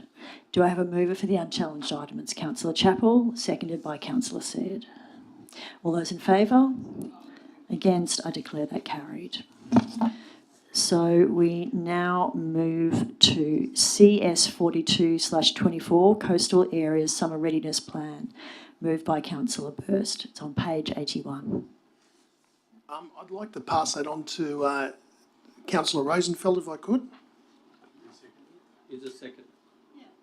How about I'll just second it? I'll just second it. Yeah. Oh, okay. Just pass it as per the recommendation. Move it as per the recommendation. Thank you, Councillor Nelson.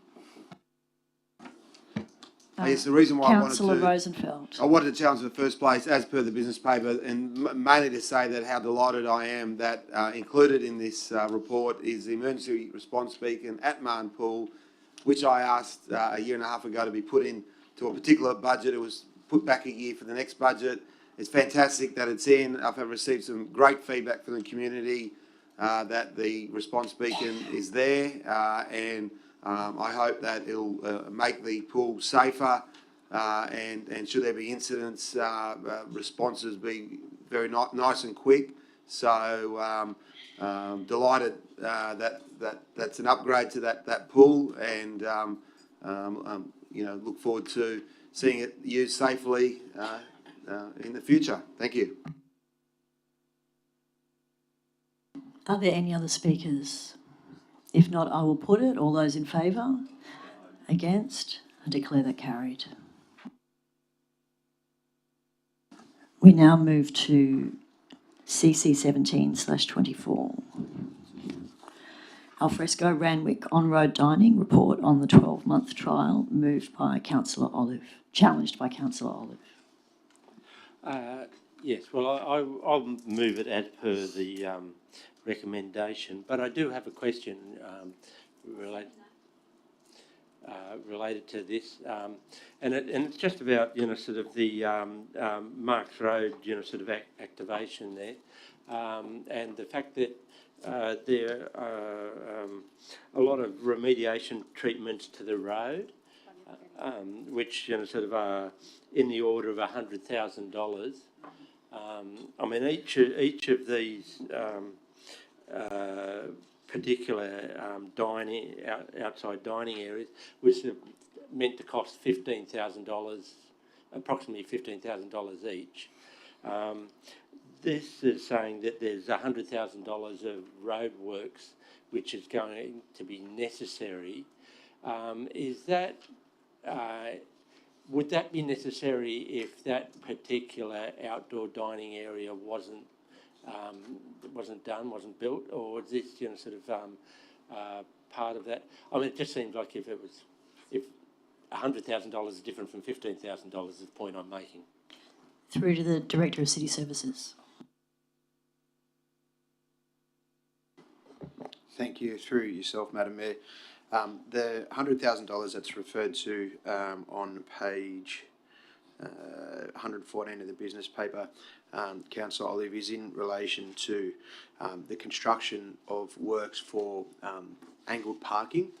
So the outdoor dining proposal, or somewhat of the $15,000 is separate to that. It was more so for the future proofing of St Mark's Road for for angled parking, or rear to curb or angled parking along that edge of St Mark's. So it's for a future project.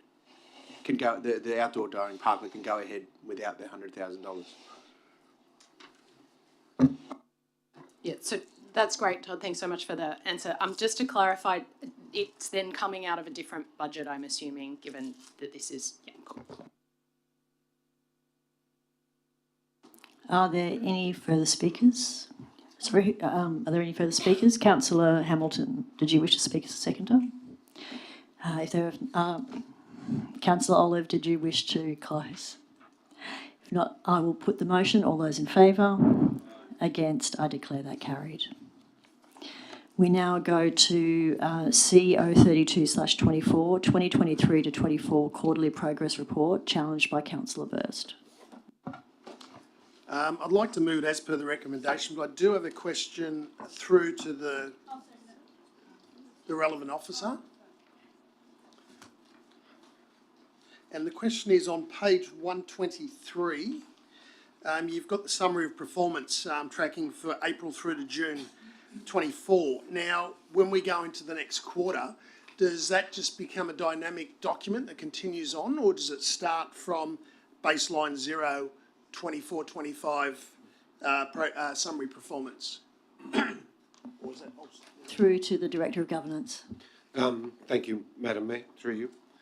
No, we start again next financial year. Thank you. Thank you for that. Councillor Chappell as the seconder, did you wish to speak? Councillor Olive.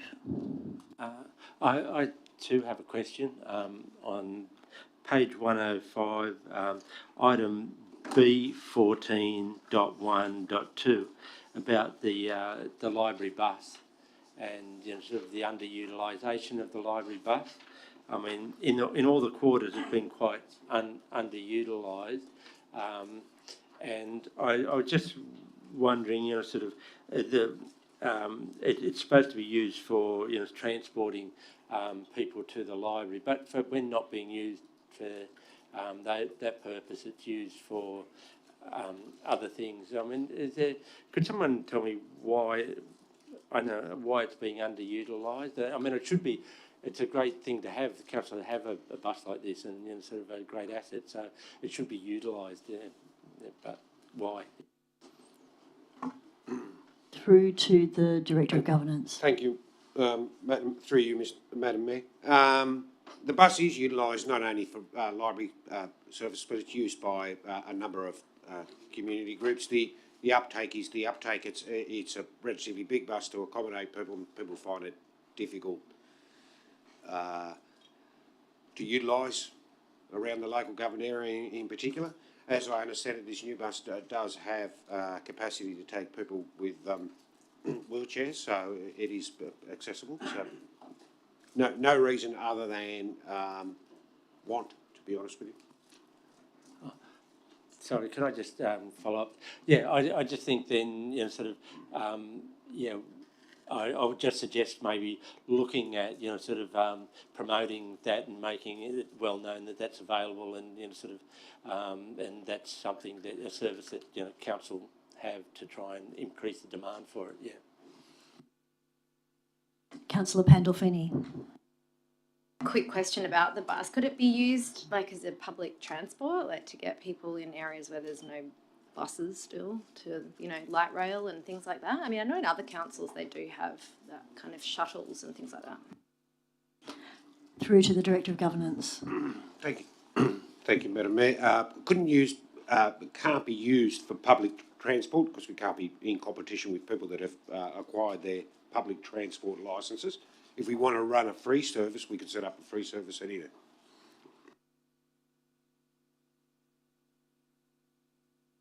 Are there any other speakers? Councillor Burst, do you wish to close? No. I'll put the motion. All those in favour? Aye. Against? I declare that carried. We will now move through to the motions pursuant to notice. First off is NM 62/24, amended notice of motion from Councillor Hay, post office closures deferred from the July council meeting. Councillor Hay. Thank you, Madam Mayor. We talked about the importance of the post office at length this meeting. I'd like to reiterate everything I've previously said. Also, slightly amended wording. I want to move something at LGNSW and ALGA. If LGNSW rejects the motion, as was put up as a concern at the last meeting, perhaps they do. If they reject the motion, I'm happy. I'd rather try and fail than have never tried. And as for also putting it at ALGA adds another dimension, so we are hopefully putting pressure on the federal government as well. Thanks very much. I have a question. Sorry, first of all, I'll just go to Councillor Hamilton as the seconder. Okay, she defers. Yeah, Councillor Nielsen. Your motion here says ALGA calls on the Commonwealth Government to do all they can to assist communities affected by post office closures, including reopening new locations where possible. So what does to do all they can mean, please?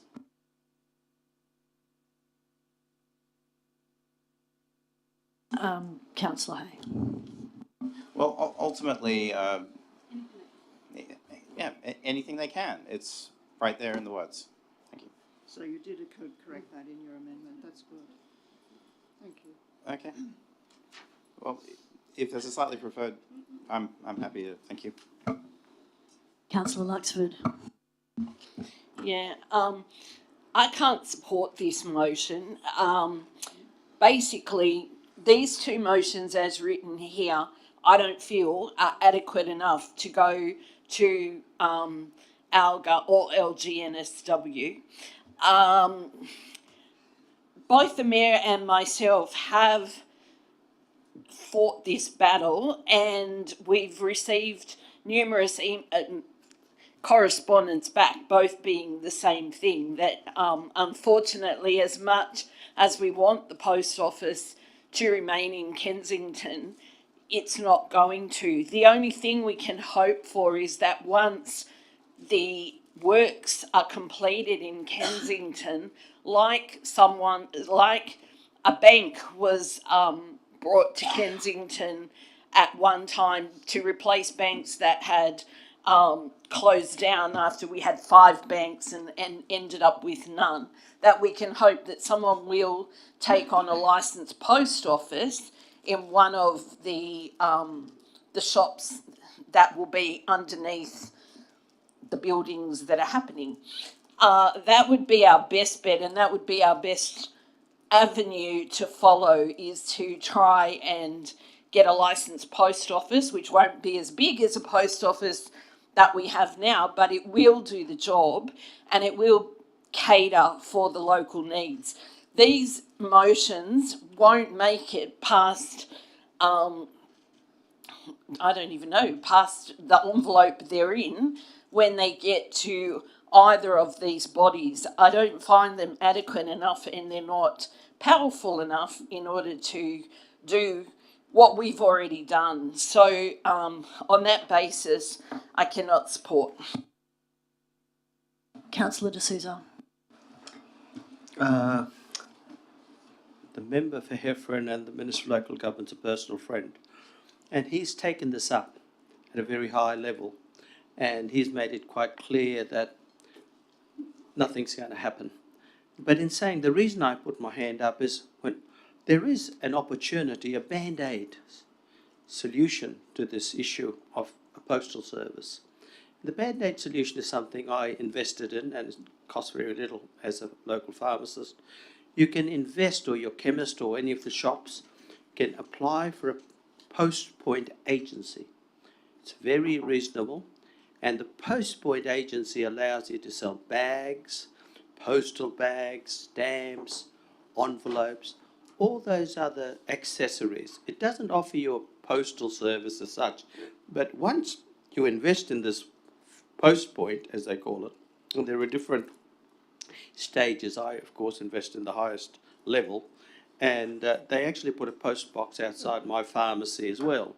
And in doing so, then we offered, as I said, a band-aid solution to the residents. They had the stamps, they had the envelopes, they had the same-day service and all the rest priority paid.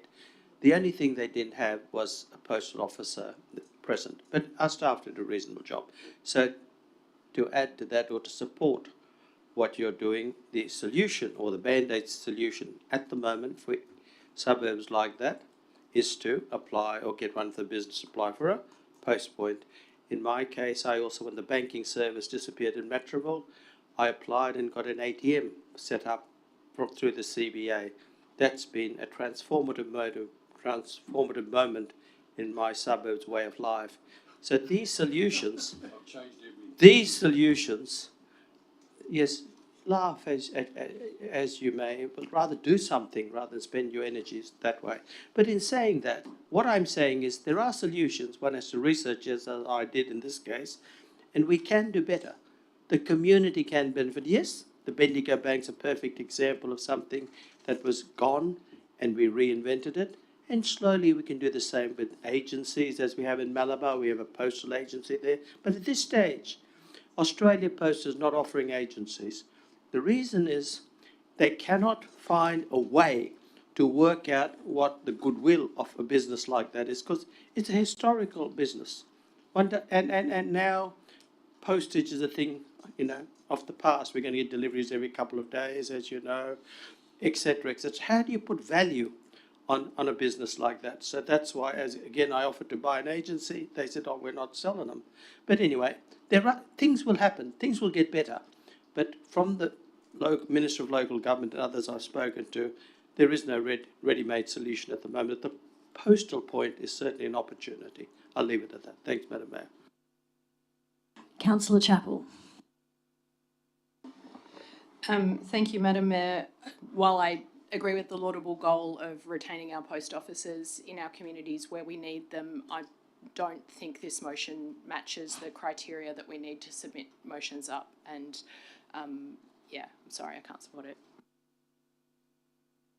Are there any further speakers? Councillor Hay, would you like to close? With regards to the advocacy that's already been done and the Band-Aid solution, that's obviously welcome. But this motion is about walking and chewing gum at the same time. ALGA and LGNSW are advocacy bodies. If the methods you've tried within the Labor Party haven't been enough to get it done, then we need to go to our advocacy bodies like LGNSW, like ALGA, and fight for the people of Kensington. We need to fight for the people of Kensington, and that's the bottom line here. Let's put the motion. Division as well. We'll go straight to a division. All those in favour, please raise your hand. Councillor Hamilton, Councillor Hay, Councillor McCafferty, Councillor Burst and Councillor D'Souza. All those against. Councillor Pandolfini, Councillor Nielsen. Sorry, Councillor Rosenfeld was also, please record him as against. Sorry. All those against. Councillor Pandolfini, Councillor Nielsen, Councillor Luxford, Councillor Parker, Councillor Chappell, Councillor Olive, Councillor Wilson, Councillor Said, and the Mayor. I declare the motion lost. We'll now move to NM 69/24, notice of motion from Councillor Pandolfini, Gambling Awareness Week and support an online gambling ad ban in sport. Councillor Pandolfini. Thanks. I will take the motion as read, and I guess I just wanted to add as well two major pieces of research that were published this week that looked at the link between gambling profits and crime in New South Wales communities.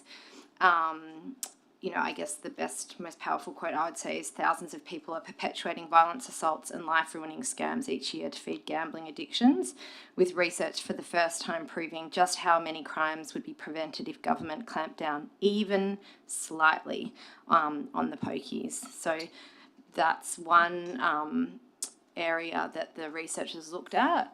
They also noted that cutting gambling expenditure by just 10% across New South Wales would result in fewer assaults, fewer break-in and enters, fewer car thefts, fewer stealing from motor vehicle offences and fewer frauds each year. I think more importantly for me is the Labor's hand-picked panel of domestic violence experts that say that the government must pursue a total ban on gambling advertising and introduce stronger pokies regulations if it wants to get serious about protecting women after community uproar over the spate of female killings earlier in the year. So I think that the minimum, that we can do as a council is to support Gambling Awareness Week. Council does a really amazing job of spreading information around in the community in a way that is kind of gentle, that is informative. We talk about, facing dying. We talk about like really, really hard topics in an informative way. And Gambling Awareness Week is just one way of actually talking about the issue. Whether you support the clubs and pokies or not, the facts are bare. Gambling harms families, it increases crime, and women most often are the victims of horrendous violence as a result. So I really hope that you can get behind this motion and support getting at the very minimum Gambling Awareness Week out there for our community. Thanks. Is there a seconder? Councillor Nelson.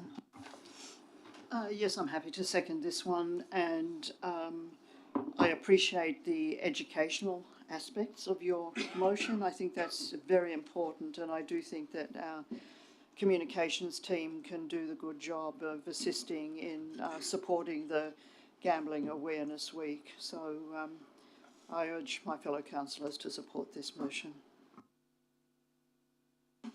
Are there any further speakers? Councillor Hay. I can't support this amendment. Firstly, it's not our place to tell people where they can and can't spend their money, but also the third biggest employer in Randwick Council is Randwick Racecourse. They provide jobs for a huge portion of the community, as well as clubs like South Juniors with 3 clubs in the area and plenty of pubs and hotels. We need jobs in this economy, and we can't be harming people's jobs and livelihoods. And I urge everyone to vote against. Councillor Chappell. Thank you, Madam Mayor. I'd just like to speak very briefly in favour of the motion, and just to be clear that this in no way tells people where they can or can't spend their money any more than awareness about the dangers of smoking or alcohol use or other things do. They just allow people to make informed decisions about their lives. None of this is about banning gambling's existence. As for jobs, I recognise, institutions that are supported by gambling play a large role in our LGA, but it doesn't need to be problem gambling, and that's where the line is. If the only way we can keep jobs in our LGA is by having people, put their rent money or their mortgage money or their grocery money through a pokey or whatever it is, that's not a sustainable model, and we should not accept that as an outcome for our community. The article in the Herald this morning on this was actually genuinely extraordinary, and some really interesting research from UNSW pulling together the link between every 10% increase in gambling expenditure and the corresponding increase in assaults, in break and enter, steal from business, motor vehicle thefts, stealing from motor vehicle and fraud. The links are extremely clear. This is another robust study showing this, and council has a role in supporting our community through this difficult issue. Councillor De Souza.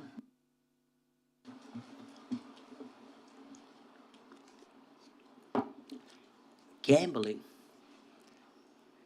is an integral part of the Australian way of life. From the simple 2-up to the Melbourne Cup, gambling is there. It's part of our culture. To extricate it and change things is not a good thing. Yes, I share the view of this councillor. Yes, it's a concern. And yes, this is a bit of a smokescreen, this notice of motion. It talks about education. Yep, I'm all for educating people, informing people, even convincing people that it's wrong. The same as we have on cigarettes packs. We tell them about the negative reasons why we should give it up, all the problems it'll cause. Yes, by all means we should inform people. But as was pointed out by Councillor Hay and others, this is a very important part of the economy of Randwick.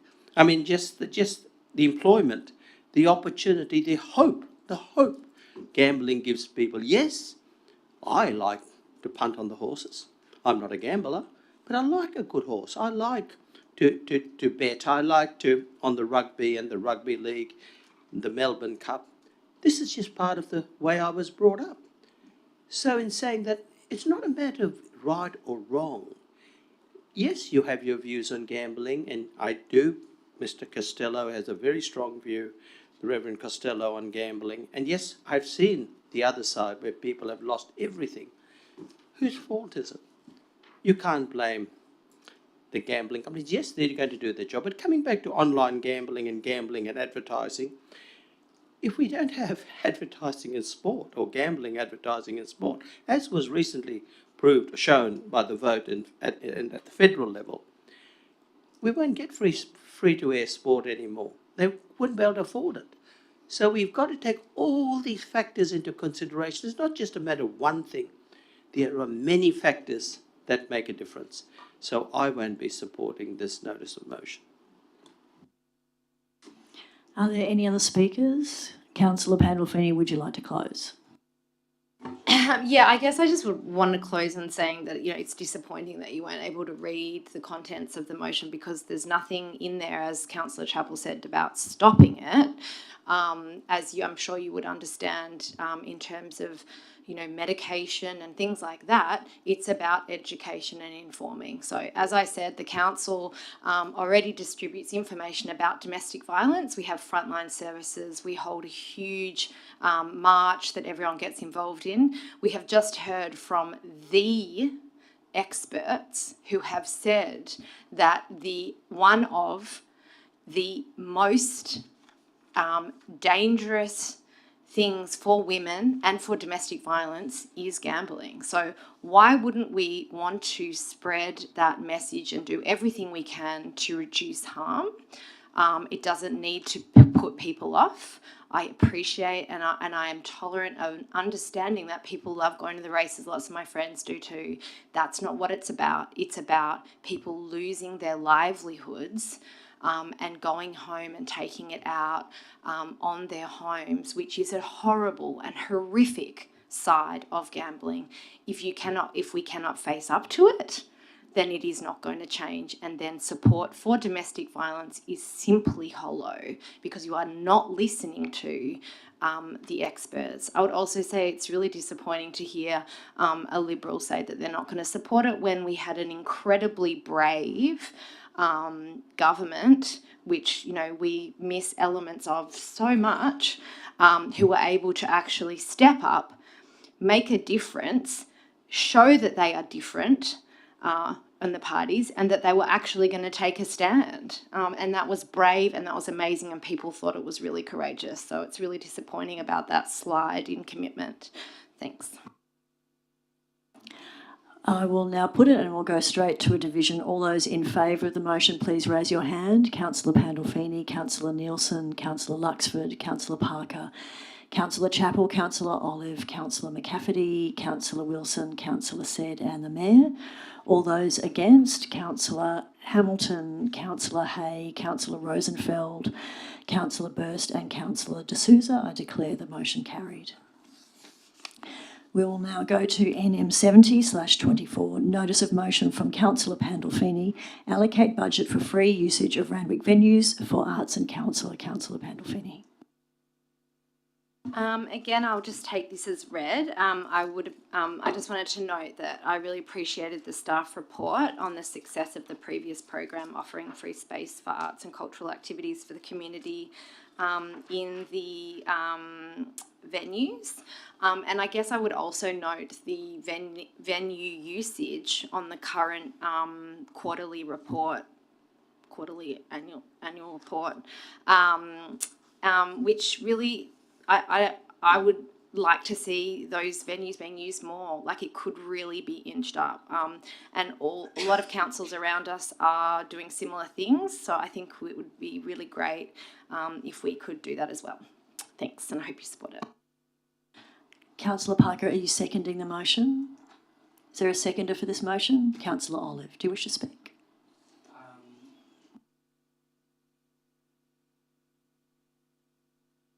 Yes. I go back to the quarterly progress review, and just if we go to pages 125 and 126, and we look at the utilisation rates, sort of for council halls, then you can see utilisation rates of say Burnie Park 35%, Clay Valley Senior Citizens 29%, Coogee Senior Citizens 53%. You could go down to utilisation Malabar Memorial Hall 29%. These are low utilisation rates, but sort of, they do have green dots next to them because it says the target values here are down around 25%, and sort of target value for utilisation for Clay Valley Senior Citizens is 10%. These seem like sort of very low aspirations, and so I think that sort of we should lift our eyes a bit and find ways to more intensively use these particular assets that council have, and this motion goes to the heart of that and is a way forward to improve the utilisation of these particular buildings that council owns.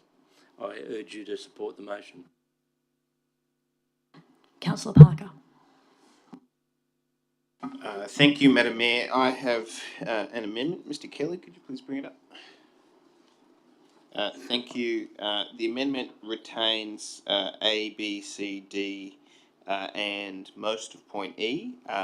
What it changes is it strikes out the words after usage for arts and culture and inserts the new language, including supplementing existing programs, including the Community Investment Program and Contingency Fund for a diverse range of groups and individuals.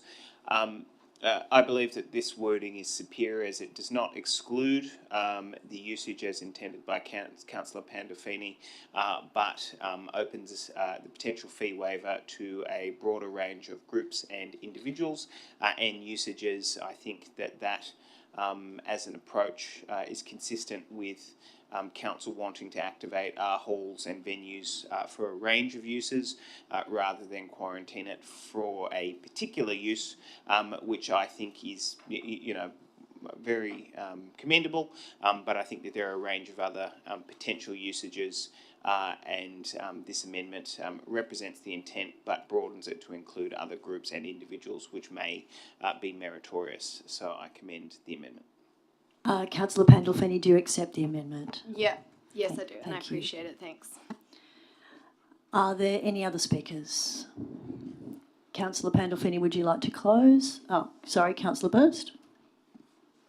My question is, if we allow this to be free for one, will it grow to be free for all? Like, does it mean that does it open a Pandora's box? That's a question I've got. And also, what would be the impact of allowing free usage? I think you could maybe ask that through to the relevant officer, because those answers have been laid out in previous reports from the previous time that we did this. So that's... Through to the Director of Community and Culture. Thank you, through you, Madam Mayor. In terms of the answer to the first question, the motion now talks about the venues, the waiver being available for all kinds of community groups. And so we've done in the past, we would apply some criteria to that, pending the report back. And in relation to the second question, there would be a budget impact, and there would also potentially be an impact on venue usage as well as the existing community investment program. Could I just have one more follow-up question? Would it be better to actually have a briefing on the options and the financial impact that would have on this this motion? Because it's I'm voting for something I don't understand. I don't know what the financial impacts are going to be for doing this. So maybe do we need an amendment where we remove A to E and then just add a briefing on options and the financial impacts?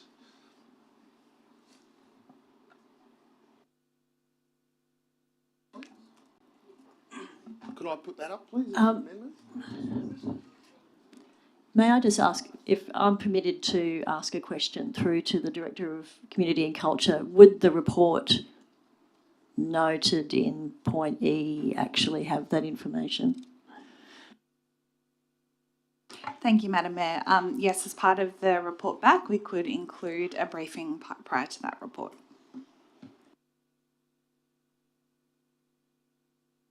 Thank you. Councillor Pandolfini, do you wish to close? No, thanks. If not, I'll put it. All those in favour? Against? I declare that carried. We now go to NM 71/24, Notice of Motion from Councillor Pandolfini, creation of online information package to support live music. Councillor Pandolfini. We had some very productive meetings with regards to live music in the area, and I would note the feedback from the community that we received. I wasn't able to get the information tile, but what I found most fascinating was the presentation that we received from John Wardle, who's a live music expert and works with LGAs all across the country. And I think what was most interesting to me was this presentation page that he put up that showed that actually New South Wales has the most flexible, progressive and basically accessible policies with regards to invigorating communities with live music, from very small venues, one-off shows, pop-up spaces, through to established venues. But the reality was that, and I think we can see it, is that does not translate to the most progressive, the most lively scene. So compared to other cities and other LGAs, not in New South Wales does not have the statistics yet that we're hoping for. So what I was confused about was, why doesn't anybody know about what changes have been made, first of all by the Liberal government, and now continuing with the new Labor government. And he just said it really is about knowledge. So basically what I'm suggesting here is that we put together some of those new policies, new changes that have been made into an information package that is accessible for both audiences and for people wanting to put live music on. So hopefully you'll support. Thanks. Councillor Rosenfeld, did you wish to second the motion? Okay, Councillor Chappell. Don't wish to speak? Councillor Rosenfeld. Okay, I'd like to move an amendment if David Kelly can bring it up, please. I've sent it to you in an email not too long ago. Yep. So basically, take out A to D and put in A, that should be A, that this matter be deferred to the October council meeting and to hold a councillor briefing before that. The reason for that is that we haven't really been briefed about the results of the survey, and I believe the councillors, and it will be the new council, should be briefed about in relative detail about the results of the survey, and then a report be brought by, council officers will be obviously your department, Katie, and then on a recommendation. So we're a lot more versed on the matter before we can make a determination. So basically that's the amendment, and I ask you to support it. Councillor Rosenfeld, just to clarify, are you just replacing point D, noting the information in it, otherwise there's no context for what the briefing would be about? Oh, my intention was actually to replace A to D, take all that out and just put in a new A. But there's no reference to what the matter is. So do you want to refer to A, B? Do you want to keep A, B and C and just replace D? Otherwise, there's no context for what is being deferred. Hang on a sec. Yeah.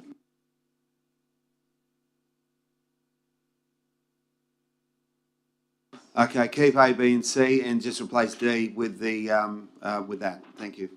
Councillor Pandolfini, do you accept the amendment? Do I accept the amendment? Not really. I kind of would hope that we could get it going. I mean, it's information that is actually available anyway. It's purely synthesising the information so that it's accessible for our local residents. So the information will still be there, like tomorrow, it will be there next week, it will be there in a month, it will be there in a year. So it's not like, I would actually say it's not a political thing at all. It's really just about providing the community with synthesised information. Okay, so we will now move to the amendment as moved by Councillor Rosenfeld. Is there a seconder? Seconded by Councillor Hamilton. Councillor Rosenfeld, do you wish to speak? I've said what I have to say. Yep. Councillor Hamilton? Are there any... Councillor Chappell? Just like to speak against the amendment. I think Councillor Pandolfini summed it up that the Live Music Working Group has been working extensively on this. There's feedback from the community about it. We've got some expertise together. There's no reason to delay getting this information to the community. The information's there if we want to read it. Are there any other speakers on the amendment? If not, I will put it. All those in favour of the amendment, please say aye. All those against? No. Okay, we'll go to a division. All those in favour of the amendment moved by Councillor Rosenfeld, seconded by Councillor Hamilton, please raise your hand. Councillor Hamilton, Councillor Hay, Councillor Rosenfeld, Councillor Burst and Councillor D'Souza. All those against? Councillor Pandolfini, Councillor Nielsen, Councillor Luxford, Councillor Parker, Councillor Chappell, Councillor Olive, Councillor McCafferty, Councillor Wilson, Councillor Said and the Mayor. I declare the amendment lost. We will now move back to the motion moved by Pandolfini and seconded by Councillor Chappell. Are there any further speakers? If not, I will put it. All those in favour say aye. Aye. Against? I declare the motion carried.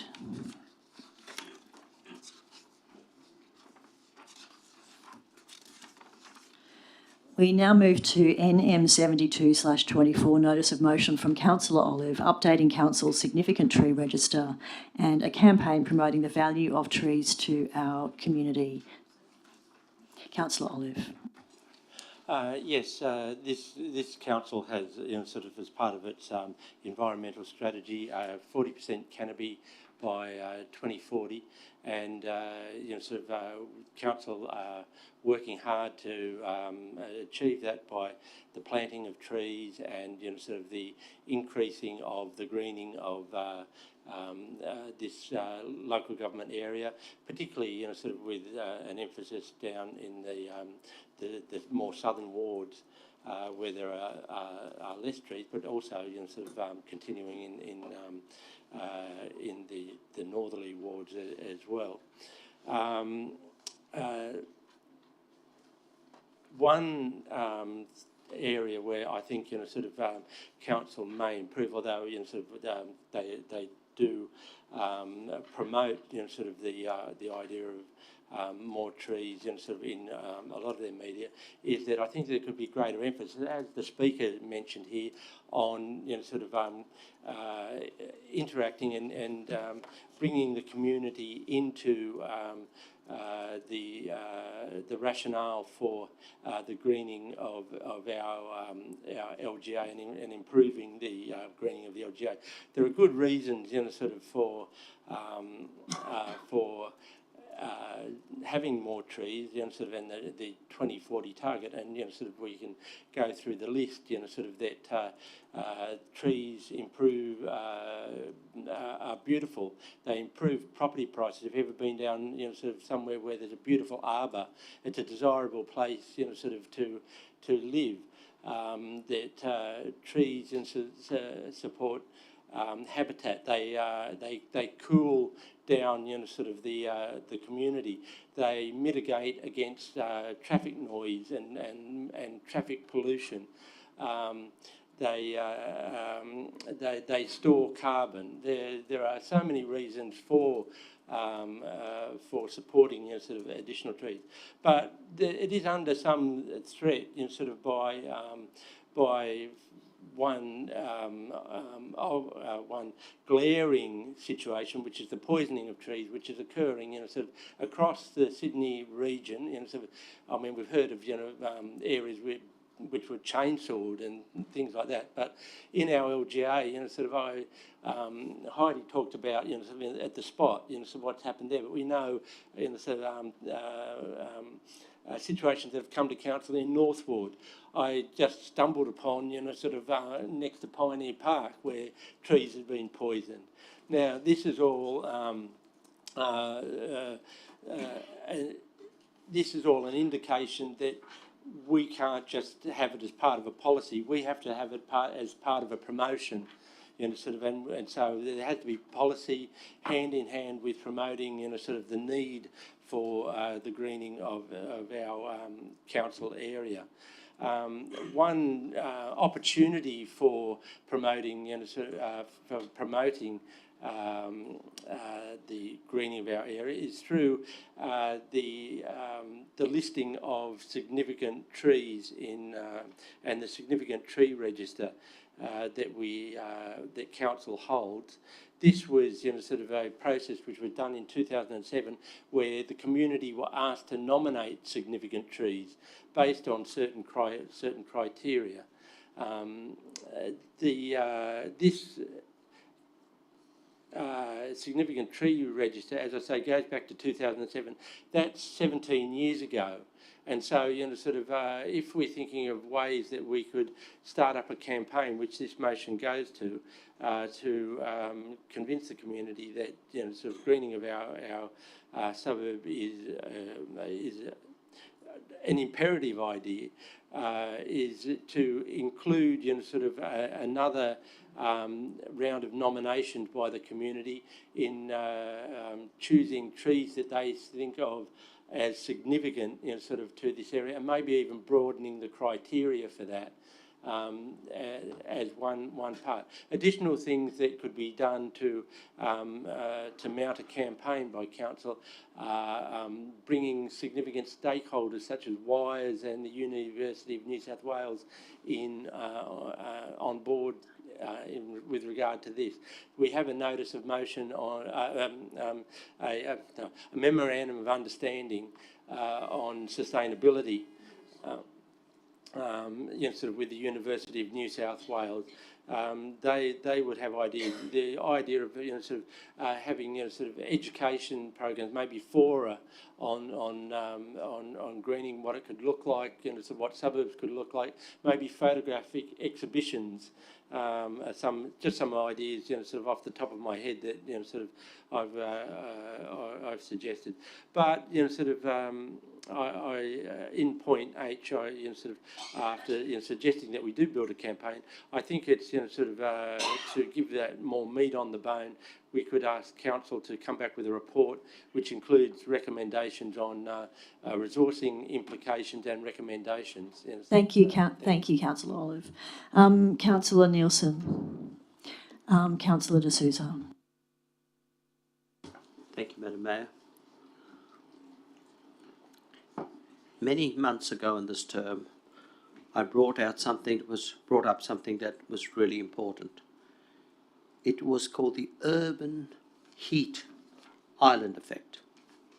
And, I mean, you all can research it, but basically it means that when the way we're building our cities, the way we're being urbanized, we create this dome that actually leads to heat being trapped and cause a detrimental effect on our quality of life. Now, I fully support what Councillor Olive has proposed, and as I did my research on this one, it said heat can be reduced by tree cover and green space, which acts as a sort of shade and promote evaporative cooling. So thank you, Councillor, for bringing this motion, and you have my full support. We all talk about tree canopy, and we heard that wonderful lady, and we talked about our target going out to 45%. We have programs in place, and she shared my view or our view or council's view that we are moving in the right direction. But if we want to address such important things and decrease our carbon footprint and address climate change, this is a great way to do it. Plant more trees, address urban island heat effect. So again, thank you for bringing this motion. I know it'll be one of the last ones you'll bring to this council, but I didn't have an opportunity to thank you before, but I thank you now for being so proactive when it came to the environment and the trees. Thank you very much. Are there any other speakers? Councillor Olive, do you wish to close? I will put the motion. All those in favour? Against? I declare that carried. We now move to NM 73/24, Notice of Motion from Councillor Parker, Coral Sea Park, Synthetic Field Usage and Life, seconded by Councillor Chappell. It's already there. Good politics. Good. Like, I'm not going to be like, don't use it. Thank you, Madam Mayor. Look, I actually think the Speaker earlier this evening outlined the case for this particular motion very well. I do thank the club for bringing these issues to my attention, as well as, I have to say, to the attention of Councillor Said. And I appreciate the ongoing conversation, as well as I'd also like to mention the quite open lines of communication with Randwick Council staff supporting Maroubra United. They're bursting at the seams, and the feedback I have received consistently over the years has been that there really is a quite strong affection and appreciation for the work that council staff do in supporting that club. And hopefully this motion will assist staff in continuing that very strong partnership that Randwick Council has. So I commend the motion and thank my colleagues. Councillor Chappell. I just want to concur with Councillor Parker. I'm down there a lot of the time. These fields are very well used, but there is more opportunity, particularly to grow women's access to these facilities. I know when it has rained over this, the last few months, and the synthetic pitch has been the only one in use, my kids haven't gotten a game on those days, and I'd love to see that turn around and it be offered kind of equally to all levels, and particularly to girls' teams. Councillor Rosenfeld. Yeah, I fully agree with the motion, happy to support it, and I'm delighted that another area will possibly have Friday night games just like Nagle Park does. Since we've had the lights trial, Randwick Rugby has started having their juniors playing Friday night matches, which as I said earlier when I asked the President a question, that the General Manager of Randwick Rugby is very pleased about. And I'm happy to support this Coral Sea Park. I'm also delighted that Councillor Chappell has finally seen the light and happy about all-weather football pitches. So that's great to see as well. And happy to support. Councillor Nielsen. Just a question, is it clear, perhaps I need to ask either the mover or... Okay, I'll leave it to you. I fail to admit, look, I don't think any councillors will have an issue. I'm moving this in a slightly amended fashion, removing on the first sentence field on a Friday night, so removing the A and adding an S behind nights, just for clarity of the meeting. Councillor Nielsen is always very eagle-eyed in relation to these, and I appreciate her feedback in relation to this. Are there any further speakers? Councillor Burst. I think this is a great motion. To have more women in sport is a great thing, and I'd like to actually commend Councillor Parker in following in the footsteps of Councillor Rosenfeld, who put up the lights in Nagle Park to get more people out on the fields. And then maybe I'll even give myself a pat on the back to increase women's participation in sport. I put the lights on last year down at Chifley Reserve. So we've got more women playing in women's sport, and the Eastern Suburbs Dolphins, last year when they had a second division team on the Friday night, they actually won the competition. So that was a great result. So it's really, we've led the way, and it's good to see that you've seen the light, Councillor Parker, and followed in the footsteps of Councillor Rosenfeld and myself. Thank you very much.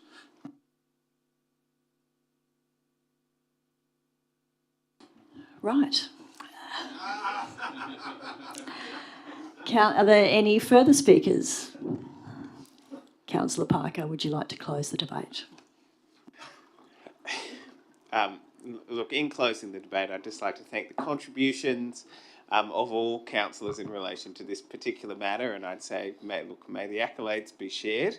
And I thank all councillors for their contributions in supporting community support across our community. So I commend the motion. I will put the motion. All those in favour? Against? I declare that carried.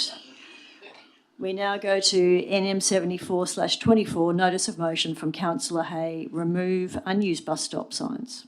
Councillor Hay. We seem to be fighting over a lot of these tonight. This is actually very much intended to be uncontroversial.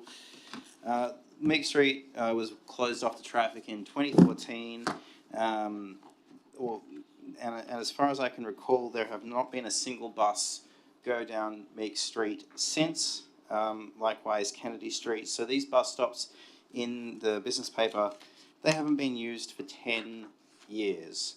Now, I may be slightly wrong, but the reality is 2014 with the starting of the construction of the light rail. So so these bus stops have not been used, and in about 10 years by my count, although and even if they were to be used again, they're the old style. They're sort of an archway sort of design and yellow. The modern signs are more rectangular with one rounded edge, and they are blue with a B and a circle on them. If we're going to, if it's not going to be used, and then it should be removed. Thank you very much. Councillor Hamilton. Councillor Chapel. I would just like to thank Councillor Hay for bringing this motion in August 2024 after I brought a matching motion in July 2023.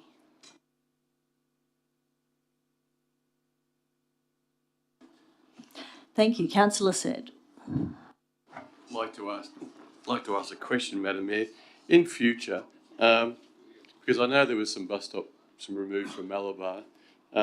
In future, who do we ask if we do see one and we can?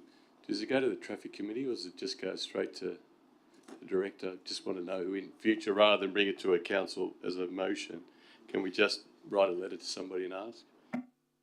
Through to the Director of City Services. Thank you. Through yourself, Madam Mayor, happy for councillors to advise myself. Are there any further speakers? Councillor Hay, would you like to close the debate? I will put the motion. All those in favour? Against? I declare that carried. We move to NM 75/24, notice of motion from Councillor Chappell, trans and gender diverse inclusion. Councillor Chappell. I'm just moving this in a slightly amended form, which I have sent to Mr. Kelly, and he hopefully has. The change is just where it says text of motion, that it should say that Local Government New South Wales calls on the New South Wales Government to, because obviously Local Government New South Wales can't do all of those things. And this is basically just a statement of goals. So it's not just that not just that every council has to do this at every point in time, but that we should make sure our council facilities, when we're building them, are inclusive as much as possible to as much as possible of our community. That when somebody starts signing up for Des Renford Leisure Centre, there's an option that's not Mr. or Mrs. It's just basic common sense that we have a diverse community in this area and we should reflect that in the services we give. But this is actually not even calling on our council to do it. It's just a motion submitted to Local Government New South Wales, setting that as a principle generally in local government service provision. Is there a seconder? Councillor Pandolfini, would you like to speak? Yeah, I really welcome this motion. I did take a double look when I was filling in some forms for Des Redford. You know, I know at my at public schools there is the this is taken into consideration. There are students from all types of families who require this and make it them feel accepted. It's a really small thing to do. It's a kind and caring thing to do, and understanding thing to do, and something that my 9-year-old has her head very firmly wrapped around already. So I think it's just really a very kind of minor thing. Thanks. Are there any further speakers? Councillor Chappell, would you like to close the debate? I will put the motion. All those in favour? Aye. All those against? I declare the motion carried. We'll now go to NM 76/24, notice of motion from Councillor Chappell, inclusive frontline services. Councillor Chappell. So again, I'm moving this in an amended fashion because I stuffed up both of these when I submitted them, so I'm sorry to Mr. Kelly, but it again is good that Local Government New South Wales call on the New South Wales Government to ensure that frontline services are inclusive for the entire breadth of our communities. I think we do this really well in our local area, and I think it should be just a statewide principle that wherever local government is providing frontline services, that if you're in a wheelchair, you can get in the front door, that if you need language assistance, that is available to you. We do know that these services are underfunded and there are very much challenges to achieving that, but if we're going to do this kind of service provision at a local government level, this should be the gold standard that we aim for and that we tell our community we're trying to do our best on. Is there a seconder? Councillor Nielsen, would you like to speak? Are there any other speakers? Councillor Chappell, would you like to close? I will put the motion. All those in favour? Against? I declare that carried. We'll now go to NM 77/24, notice of motion from Councillor Chappell, report on the future of shark nets in the Randwick LGA. Councillor Chappell. Thank you, Madam Mayor. The Speaker spoke eloquently to all of this, Emeritus Professor Walter Fernandez, so I think I'll just speak mainly about the kind of council history on this. I note that there was a motion back in, I think, 2021 that was a Matson-Hamilton motion about getting all the science available to us on this to make the decision to go forward. We since got briefed by the department. They promised to send information that they did not provide.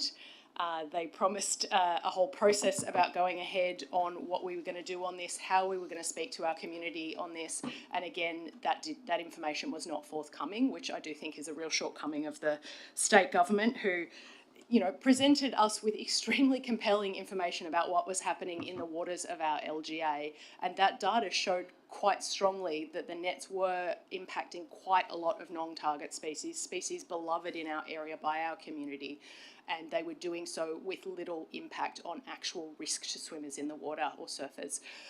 The Professor is right that this technology is extremely old. I think it even predates 1937, and it was based on an idea of shark behaviour that we now know is wrong.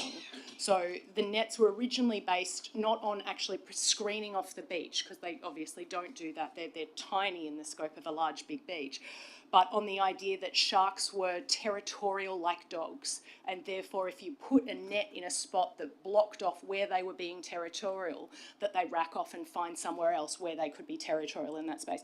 That's actually not how sharks work. Shark behaviour does not conform to that. They're not territorial in that way. Some of them appear to have areas they like, some of them completely don't. Often, you know, sharks we're tagging here with our smart boys, we never see them again. You know, and if any of that understanding of shark behaviour that means the net is an idea that makes sense was true, we would see those sharks again. I don't know, I follow the tag, the pings that come off the drone, the buoys near us quite regularly, and most of those sharks are tagged in extremely different spaces from here. They're clearly got quite a large range. Council is uniquely placed to get information from government on this stuff, and education does take time, but the key thing that I hope we can do here with this offer from the state government have said to us they're going to put the nets in, they're going to pull them out a month early because even they acknowledge the impact on turtle species, and then they've said it is basically going to be up to councils to do it. Well, one, we need them to give us the data to be able to do that. But two, it has been acknowledged in previous motions, including, as I said, the Matson-Hamilton motion, that we need to consult our community. And that's a thing only we can do. So I think we should start the plan for how we're going to go out and talk to our community. Because my suspicion is, from everybody I've spoken to who's down the beach, who's surfing in the morning, who's swimming out to Wedding Cake Island, is that they see sharks regularly. They know they're a fact of the life around here. They make smart decisions, like not surfing at dawn or dusk, or, you know, when they see a shoal of salmon, they rack off. And that's the kind of stuff we should be talking to our community about, not giving this false sense of security that these nets are really having a significant impact on their safety, because they're not. That's all. Is there a seconder? Councillor Olive. Are there any further speakers? Councillor Parker. Thank you, Mr. Kelly. Could you please bring up my amendment? Thank you. My amendment seeks to delete all words and insert a point A and a point B. The first point A is that council accepts the science, and B, relays that decisions concerning shark nets are exclusively a matter for the New South Wales Government. The reason why I move this particular amendment is I believe that it is appropriate for Randwick Council to clearly convey to the New South Wales Government that it is our view that questions concerning the ongoing presence of shark nets along the coast are best dealt with by the New South Wales Government, as is they who are both responsible for the implementation of shark nets, the duration at which they're on our shores, but really any responsibility inside of the water, including alternate technologies which are there. My concern in council going to the community concerning community consultation, awareness, education, or for that matter purporting to actually be the ones making a decision in relation to this, is we present to the community the view that we are in fact responsible for these mitigation devices, and in the eyes of the community we're seen as responsible for any outcomes resulting from that. In my view, that is inaccurate. We have no formal decision-making power over it, and I think that has been evidenced in the past recent history on two occasions. The first was the modification of the shark net schedule recently this summer with no formal decision making from council. The second was when there was a very tragic incident along our coast where these drum lines were implemented pretty much overnight, as they should have been, in relation to that. Our community expects Randwick Council to be involved in a range of different matters. On this particular one, I think that there is a degree of responsibility creep, and as we do know, very adverse incidents do occur along our coast. I think it would be very reasonable for Randwick Council to take a wait-and-see approach. I do know that other councils will be engaging in relation to that. I think that is a matter for them. I don't think it is responsible for Randwick Council to be putting a position to the community over something which we have no formal control over. So, look, as a result of that, I propose this amendment. Look, I wholeheartedly accept the science around shark nets. It is a placebo that gives people a false sense of security. But equally, I think it would be disingenuous for us to be saying that we're the ones making decisions surrounding this when it is clearly a decision for the New South Wales government. I think that is the appropriate domain for it. It is a clear line of responsibility there, and I don't think that we would be taking responsibility for a manner of other jurisdictions, services or responsibilities. We don't go out there advocating in relation to taxation or defence, nor do we go out there taking positions on other concerns of the Department of Primary Industries or Agriculture for that matter. So, look, it is for those reasons I propose this amendment. I think it's a common sense proposal that both accepts and reflects the reality in the science, but also accurately communicates that Randwick Council does not believe that this is a decision appropriate for us, but relays it back to the state government. Councillor Chappell, do you accept the amendment? No. Okay. We'll now move to the amendment, seconded by Councillor Said. Councillor Parker, do you wish to speak on the amendment? Yep. Councillor Said, as the seconder, would you like to speak? Thank you, Madam Mayor, and I commend this amendment, and I actually second it because, as per Councillor Parker has mentioned to us, that we are not the custodians of the nets. As the science is there, we all know that unfortunately sea animals do get hurt, not hurt, they die. But the problem is that it's not our decision. We don't run the nets, we don't fix the nets, we don't put the nets out, we don't move them. It's totally a state government situation, and I prefer the state government do that. I put my hands in the expertise of the lifesavers and the lifeguards that we have in the Randwick LGA. They monitor the ocean for us. They'll do their best with their drones, etc., to make sure there's no shark incidents, but the actual nets need to be removed or kept there by the state government, and I'd rather leave it in their hands. Councillor Chappell, did you have your hand up? Councillor Chappell. Just to speak briefly on that, while I appreciate the intention here and, the fact that we're all on the same page about the science and that there is a responsibility for the New South Wales government here, I do think ultimately whether we do this community consultation and speak to our community of this is really determinative of what we can say to the state government, because we can't currently go to them and say anything because we haven't spoken to our community. So we might be able to say, hey, 80% of our community are furious about these nets, let's go. But without that knowledge, without speaking to our community, we don't know that yet. The other thing is, in a way, there is a political impossibility for the state government in actually dealing with this problem because it impacts, all of the coastal councils, and I think we should be very realistic about the political and politicised decision-making that gets made as a result of that. That in certain areas there is going to be a failure to accept the science. There are going to be councils who are very strongly pressuring the state government not to take the nets out, to keep them there, to keep things as they've always been or whatever it is. And that's not appropriate for our area. We are different. We are not, we're not Byron, we're not Ballina, we're not the Northern Beaches, we're Randwick, and we have a unique identity and we have a responsibility. We hold the can on this stuff. And I do still think we should reflect what our community, work out what our community wants and then reflect that in our advocacy. Thanks. Councillor Hay. I'd like to foreshadow moving as per the business paper. I do disagree with a lot of what has been said. I don't believe that 80% of the community want the shark nets removed. I don't believe that.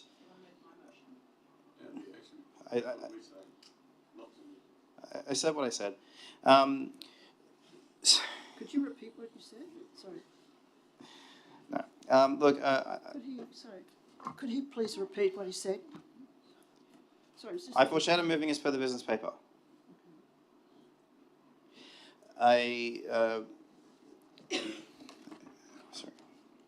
I don't believe we have the community support, and I don't believe that we are. I think if there is one person who, let's say a year from now, that they get attacked by a shark, and they're going to ask why the shark nets were removed, and I think that opens us to a media storm and a whole bunch of legal liabilities. Thank you.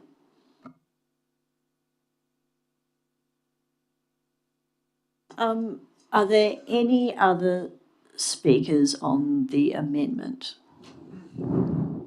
If not, I will put it. All those in favour of the amendment moved by Councillor Parker and seconded by Councillor Said, please say aye.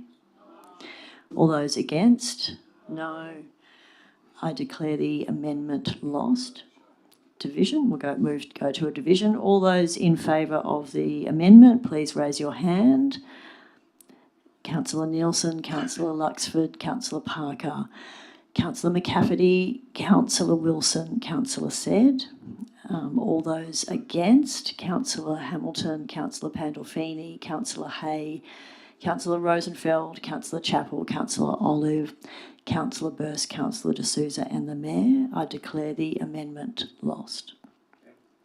We now move to the foreshadowed motion. Moved. Is that right? It just goes back. Oh, okay. Councillor, we now go back to the motion. We will vote. Yes.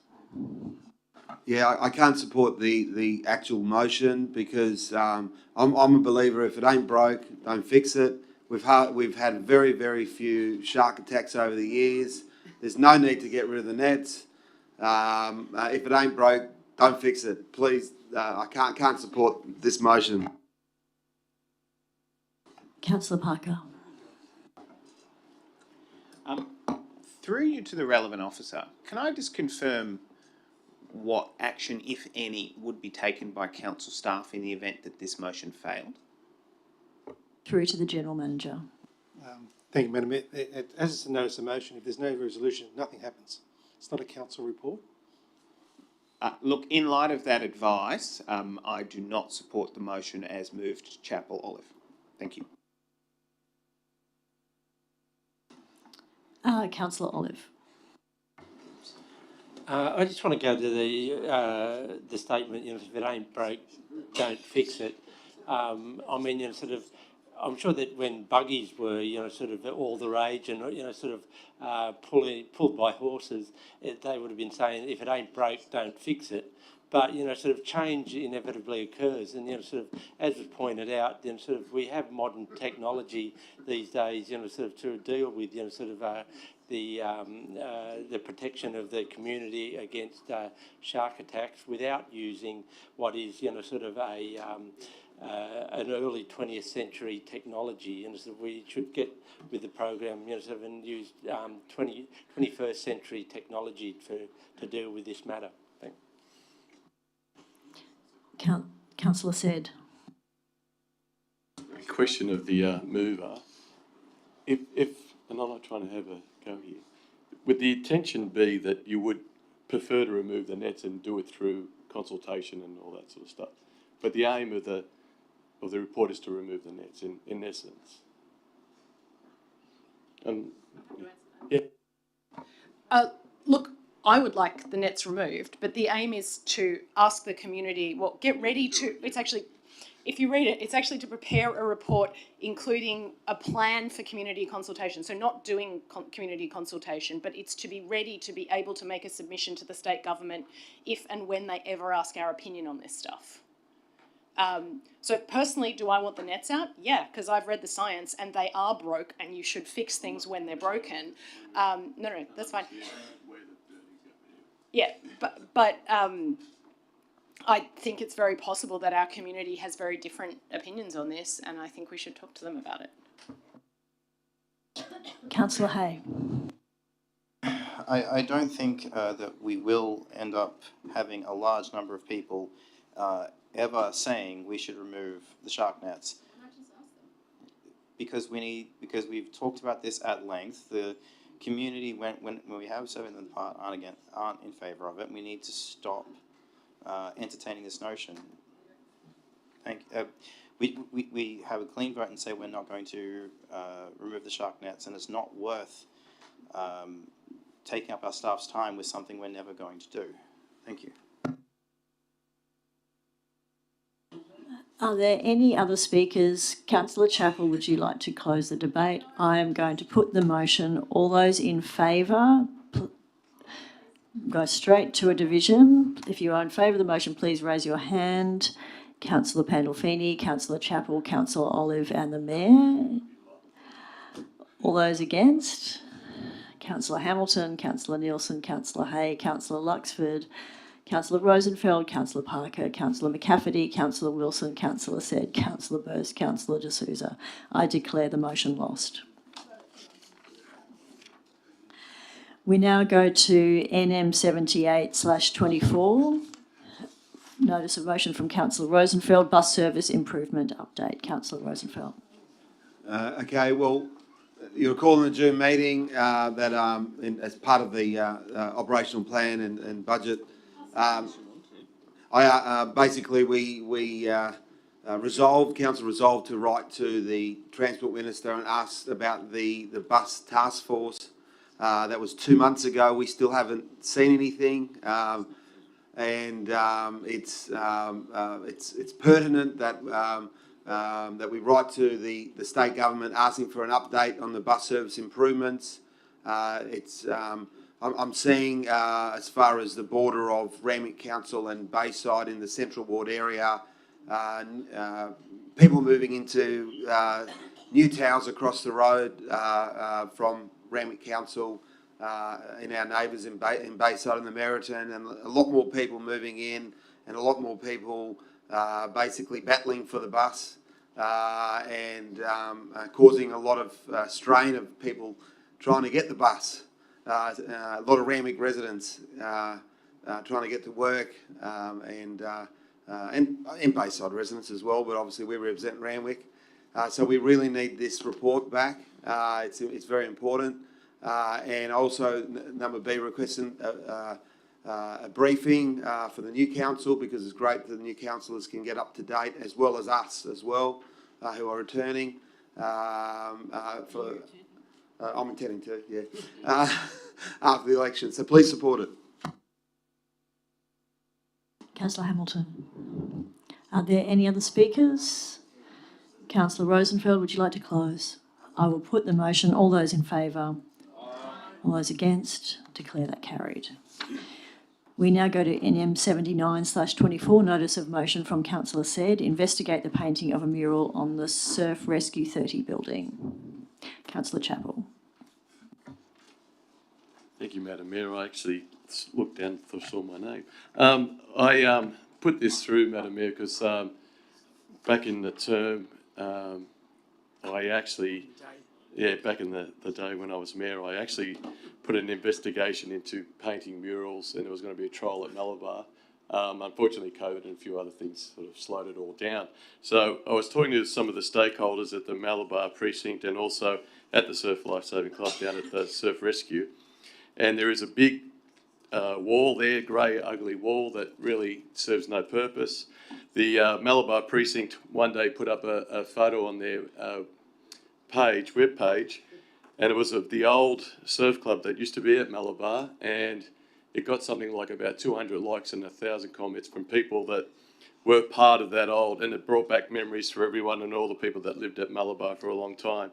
So the intention here is that to paint, and that actual surf club then became South Maroubra Surf Club when it got washed away and they moved it out to South Maroubra.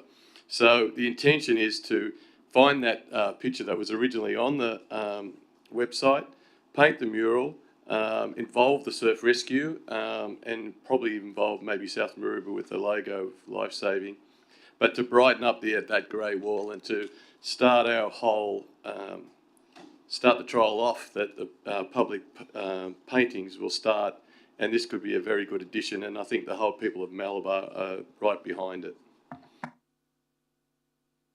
Councillor Chappell. Are there any other speakers? Councillor Pandolfini. Yeah, I think this is a great motion. I've just come back from Arnhem Land where there are murals everywhere and it looks incredible throughout the community. Just a question through to Councillor Said. Would this be like a consultative process, or would you just be like, no? Yeah, for the artist, like a bit of a process. So then maybe you may even have more options to choose from for other big, grey, ugly walls.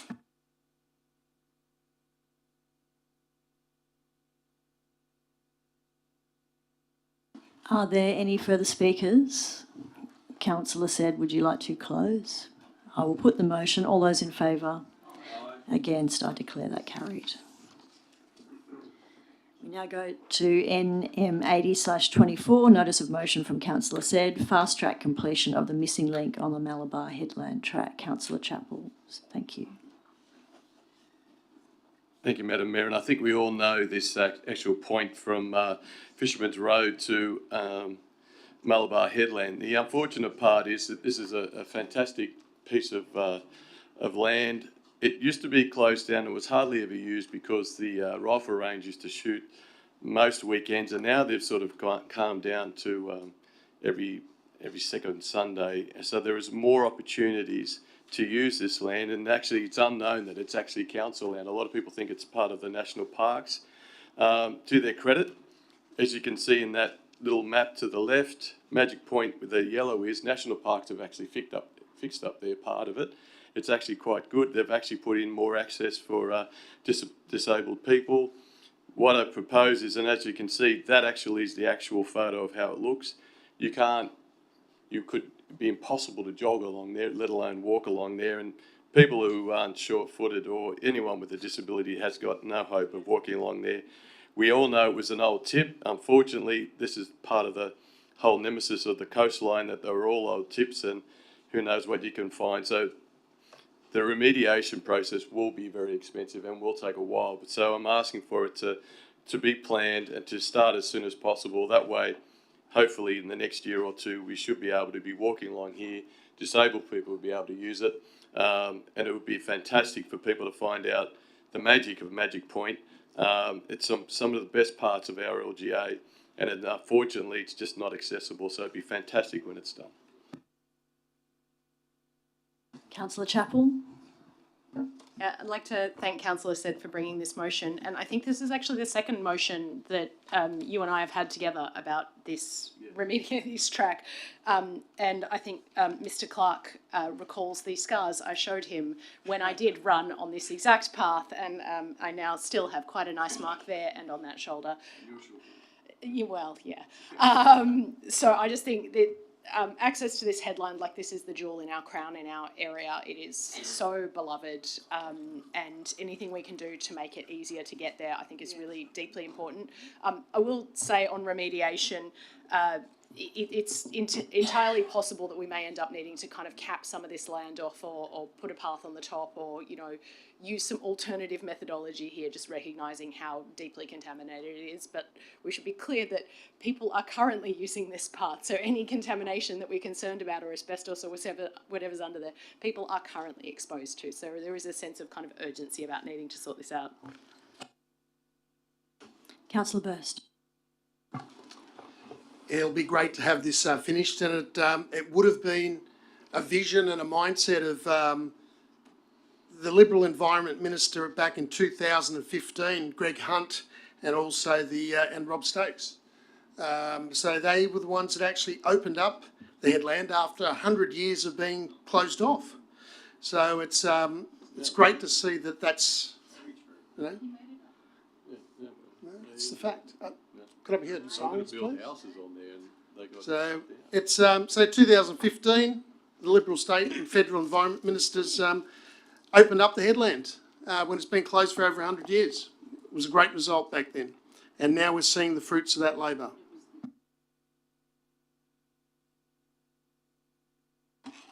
Are there any other speakers? Councillor Said, would you like to close the debate? I'll put the motion. All those in favour? Against, I declare that carried. We now go to closed session.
We will now move back into open session. I'll declare that council resolved in the following: on CO 36/24 Audit Risk and Improvement Committee minutes, July 2024, councillors voted in favour of the recommendation on the business paper. On MM 43/24 General Manager's Performance Review 2023 to 2024, councillors voted in favour of the recommendation on the business paper. Are there any petitions? Councillor Pandolfini. No, I believe you just present the petition. Do I just say what it is, or?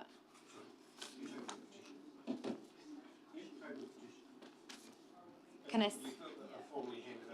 I say what it is? I think so, yes. Okay. So I'm just tabling a petition to the Randwick Council of over 100 residents of Clovelly requesting that we implement parking restrictions on Boundary Street, Clovelly, in the area depicted below.